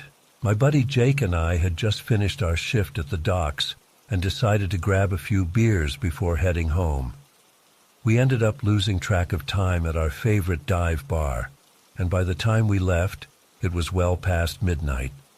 Jake suggested we take a drive down to the Old Wharf area. It was a spot we used to hang out at when we were younger, smoking cigarettes and watching the boats come in. I was feeling nostalgic, so I agreed. The drive was quiet, the roads were empty, and a light fog had settled over the city. As we approached the wharf, I noticed how eerily silent it was. Usually, there'd be at least a few night fishermen or early morning workers milling about. But tonight, it was like a ghost town. We parked near the edge of the pier and got out to stretch our legs. The salty air hit my face, and for a moment, I felt at peace. But that feeling didn't last long. As we were leaning against my car, headlights suddenly appeared in the distance. A beat-up minivan slowly made its way down the road towards us. Something about it immediately set me on edge. Maybe it was the way it was crawling along, or the fact that its headlights were dimmed, but my gut was screaming that something wasn't right. Jake must have sensed it too, because he whispered, "Dude, let's get back in the car." But before we could move, the van pulled up about 20 feet away from us and stopped. For what felt like an eternity, nothing happened. The engine idled, and we could see shadowy figures moving inside. I was frozen in place, my heart pounding so hard I thought it might burst out of my chest. Suddenly, the side door slid open. In the dim light, I could make out 3 men inside. 2 of them seemed to be struggling with something, or someone, in the back seat. That's when I saw him. A young man, probably in his early 20s, was being held down by the other 2. His eyes were wide with terror, darting back and forth between us and his captors. But what really chilled me to the bone was the duct tape plastered across his mouth. Our eyes locked for a brief moment, and I swear I could feel his desperation. He was silently pleading for help, but I was paralyzed with fear. One of the men holding him down noticed us and barked something in a language I couldn't understand. It sounded like Japanese, but I couldn't be sure. The driver's window rolled down, and another man leaned out. He was older, with a face etched with scars and a piercing gaze that made my blood run cold. "You boys lost?"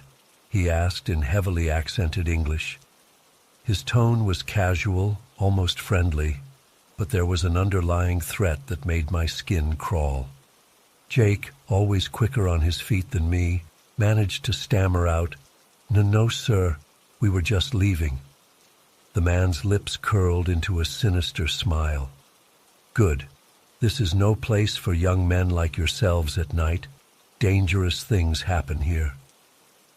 I couldn't take my eyes off the young man in the back. He was still struggling, his muffled cries barely audible. The older man followed my gaze, and his expression darkened. "I suggest you forget what you've seen here tonight," he said, his voice now dripping with menace.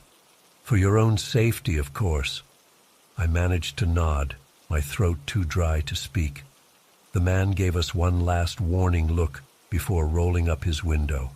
The side door slammed shut, cutting off our view of the captive man. As the van started to pull away, I caught one last glimpse of those terrified eyes through the back window. They haunted me for weeks afterward. Jake and I didn't say a word as we got back in my car and sped away from the wharf. We drove in silence, both of us too shocked to speak.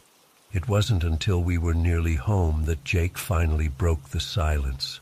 "What the fuck just happened?" he whispered, his voice shaking. I shook my head, still trying to process it all. "I don't know, man, but I think we just witnessed something really bad." We debated calling the police, but what could we tell them? We had no proof, no license plate number, nothing concrete, and the warning from that scarred man kept echoing in my head. "Forget what you've seen here tonight." In the end, we decided to keep quiet. But the guilt has been eating away at me ever since. I can't help but wonder what happened to that young man. Did we condemn him by not acting? Could we have saved him if we'd been braver? I've been doing some research since that night, trying to make sense of what we saw. I've read about Yakuza activity in our area, about human trafficking rings operating out of the port. Every new piece of information I uncover makes me sick to my stomach. knowing we might have stumbled upon something much bigger and more sinister than we could have imagined. I've been back to the wharf a few times since then, always during the day, and never alone. I keep hoping to see something, anything, that might give me a clue about what really happened that night. But it's always just business as usual. Fishermen, dock workers, tourists. No sign of that beat-up minivan or its terrifying occupants. Sometimes I wonder if I imagined the whole thing, if the beers and the late hour played tricks on my mind. But then I remember those eyes, those pleading, desperate eyes, and I know it was all too real. I don't know why I'm sharing this now. Maybe it's the guilt, or maybe I'm hoping someone out there has experienced something similar. All I know is that I'll never forget that night at the wharf and the young man we left behind. If you're out there, wherever you are, I'm sorry. I'm so sorry we didn't do more to help you. To anyone reading this, be careful out there. There are dark things happening in the shadows of our cities. Things most of us never see or choose to ignore.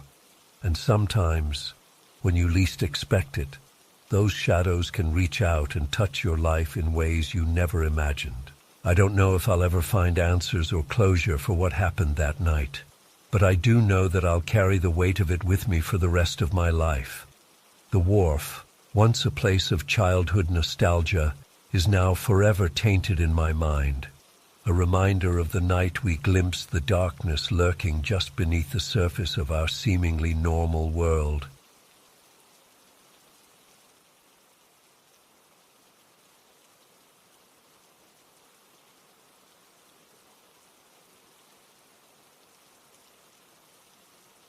I still can't shake the feeling of unease when I think back to that day.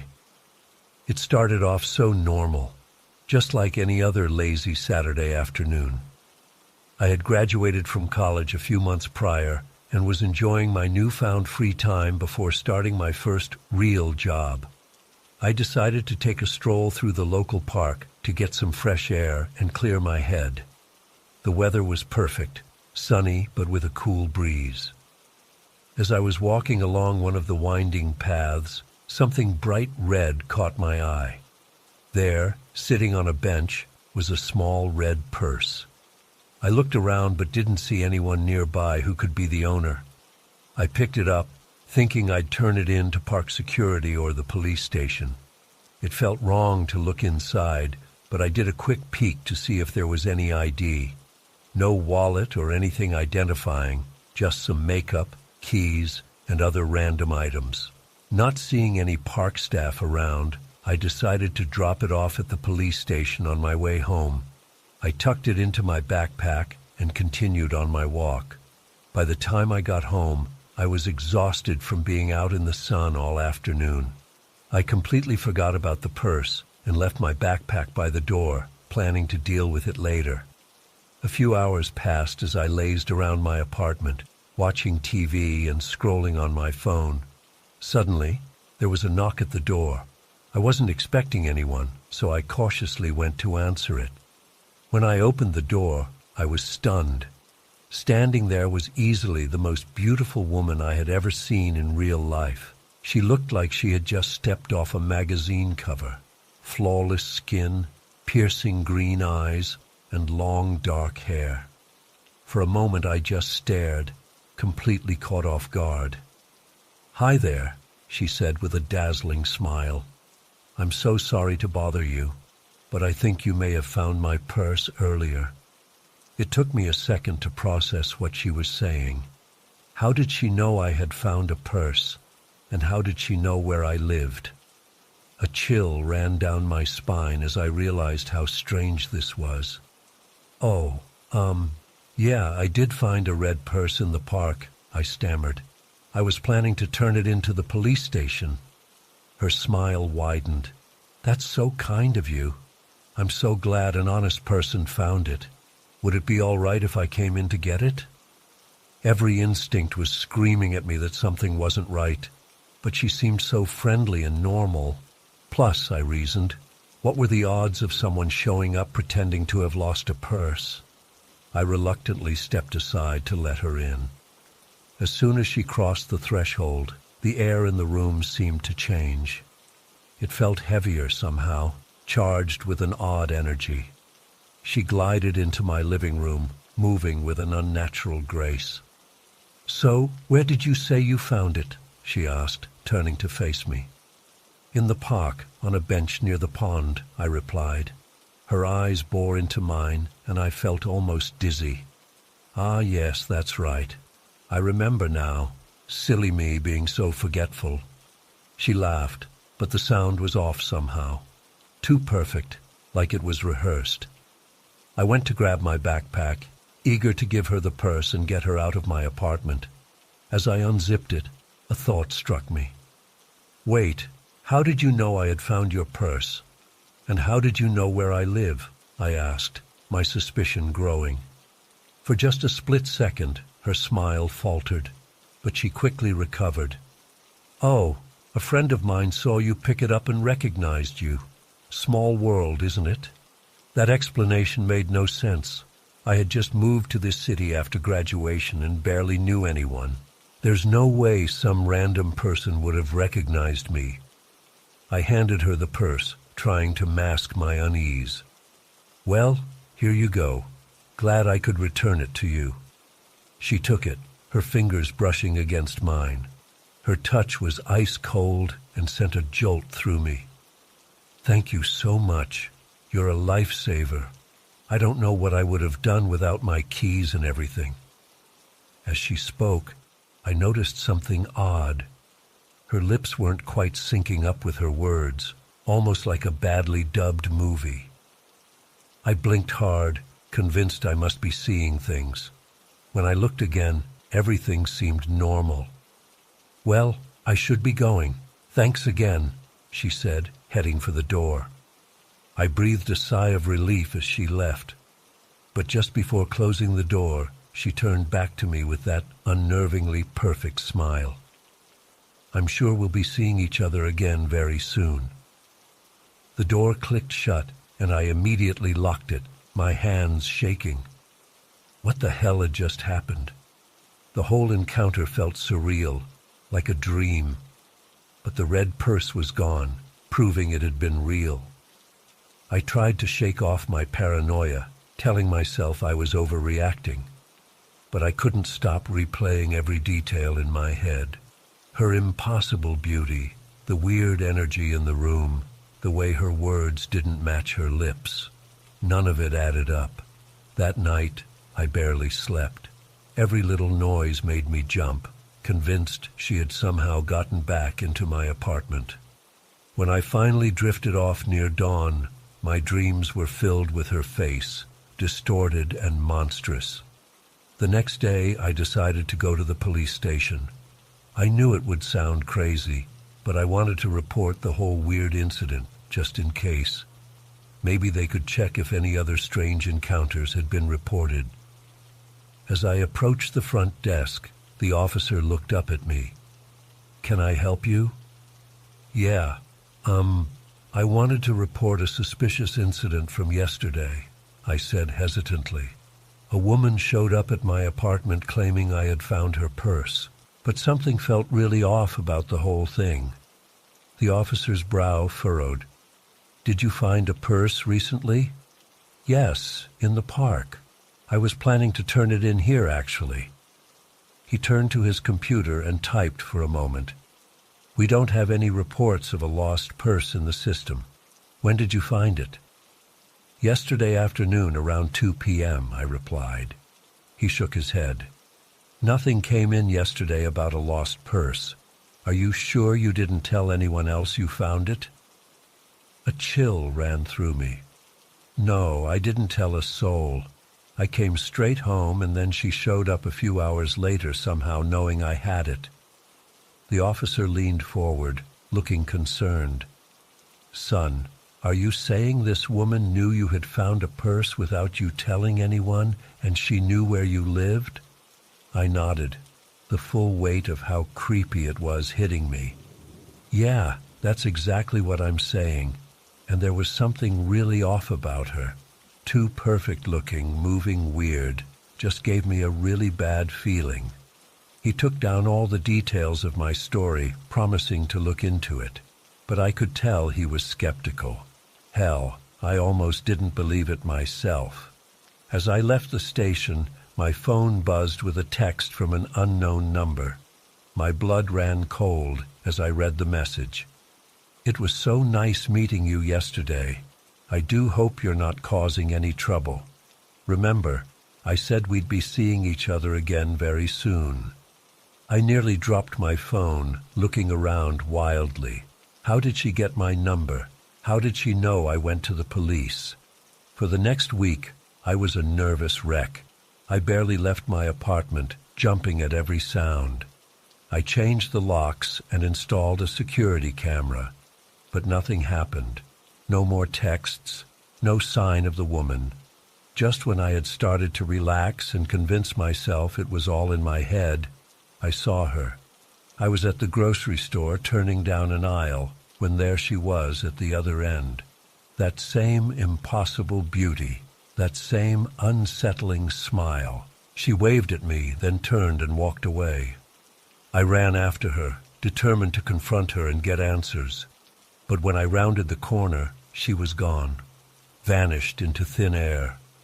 It's been months now, and I still don't know what to make of it all. Was she some kind of scam artist? A hallucination? Something supernatural? I've racked my brain trying to make sense of it, but I'm no closer to answers. All I know is that I still feel watched. I still see flashes of red out of the corner of my eye. And I still wake up in a cold sweat, her words echoing in my mind. I'm sure we'll be seeing each other again very soon.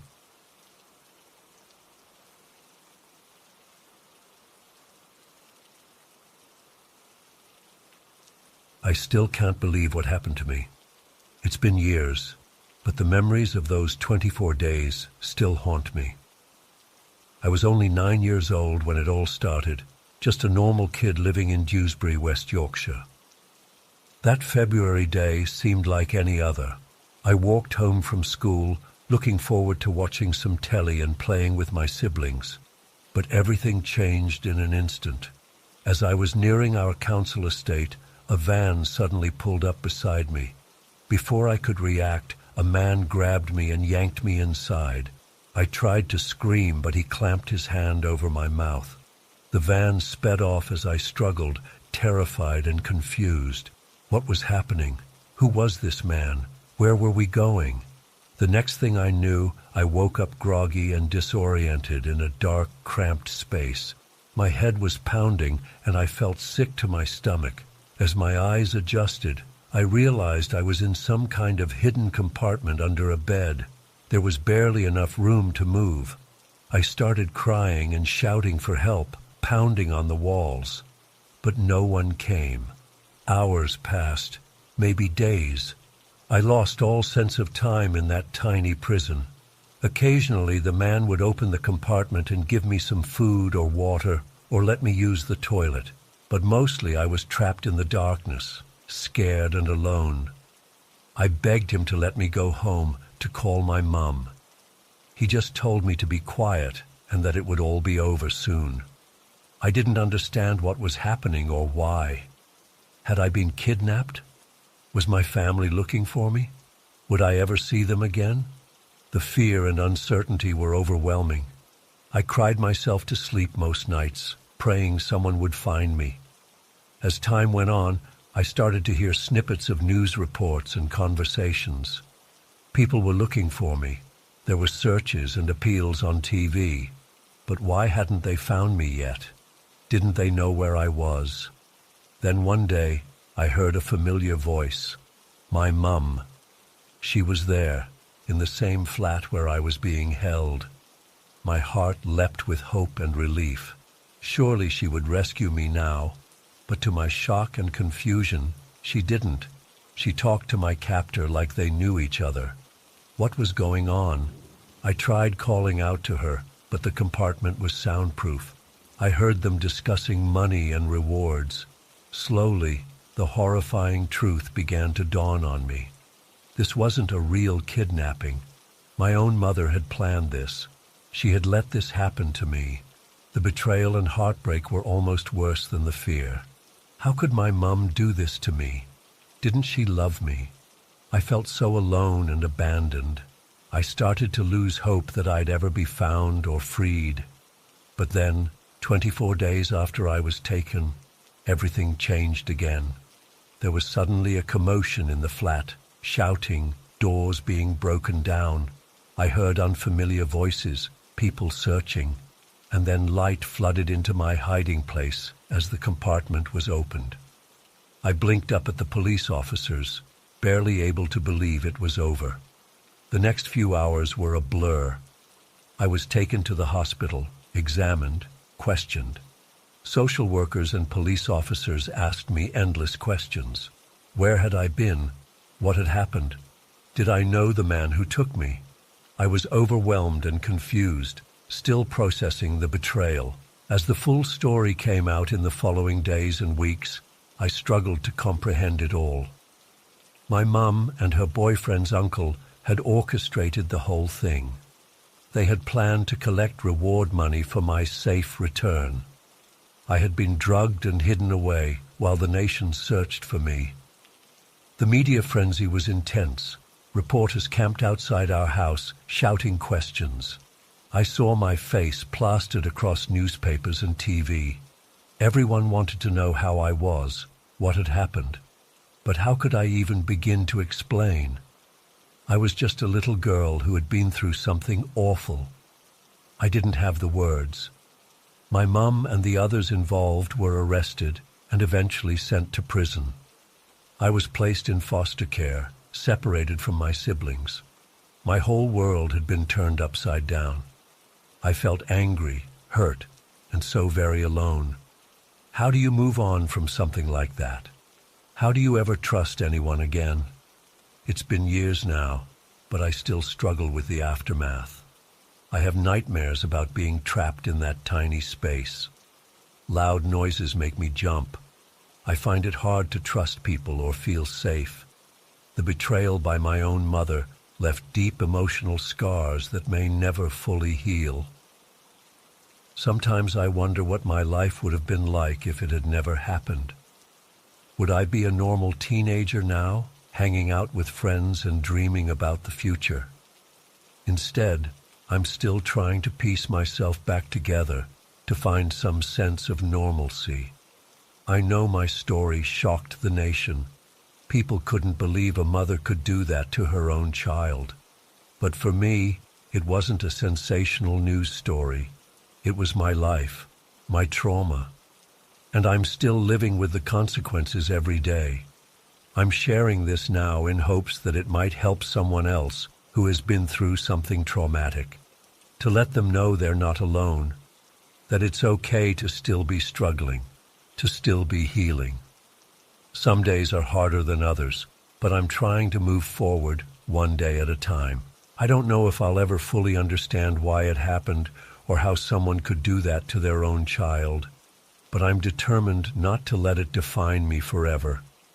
I'm more than just that kidnapped girl. I'm a survivor, and I'm still here, still fighting. And maybe someday I'll find real peace and healing. Until then, I'll keep sharing my story, hoping it makes a difference for someone else out there who feels alone and afraid.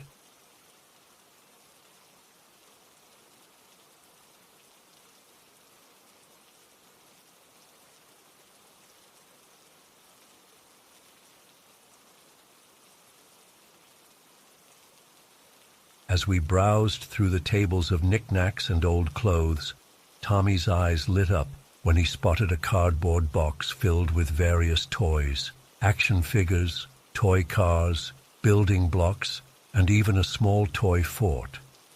The elderly woman running the sale noticed his excitement and told me I could have the whole box for just $10. It seemed like a great deal, so I handed over the cash and we headed home with Tommy's treasure trove. At first, everything seemed normal. Tommy was thrilled with his new toys, and spent hours playing with them in his room that afternoon.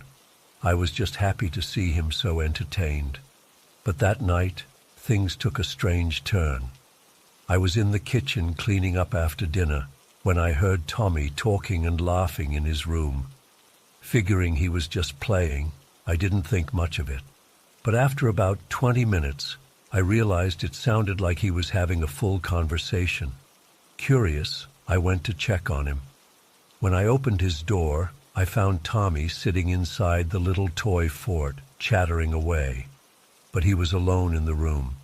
"Who are you talking to, buddy?" I asked. Tommy looked up at me with a big smile. "I'm talking to Billy. He's my new friend who lives in the fort." A chill ran down my spine. I tried to keep my voice calm as I asked, "Billy? Is he imaginary?"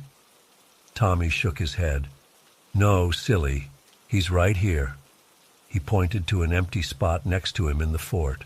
"He says he used to own all these toys, but now he's sharing them with me. Isn't that nice of him?"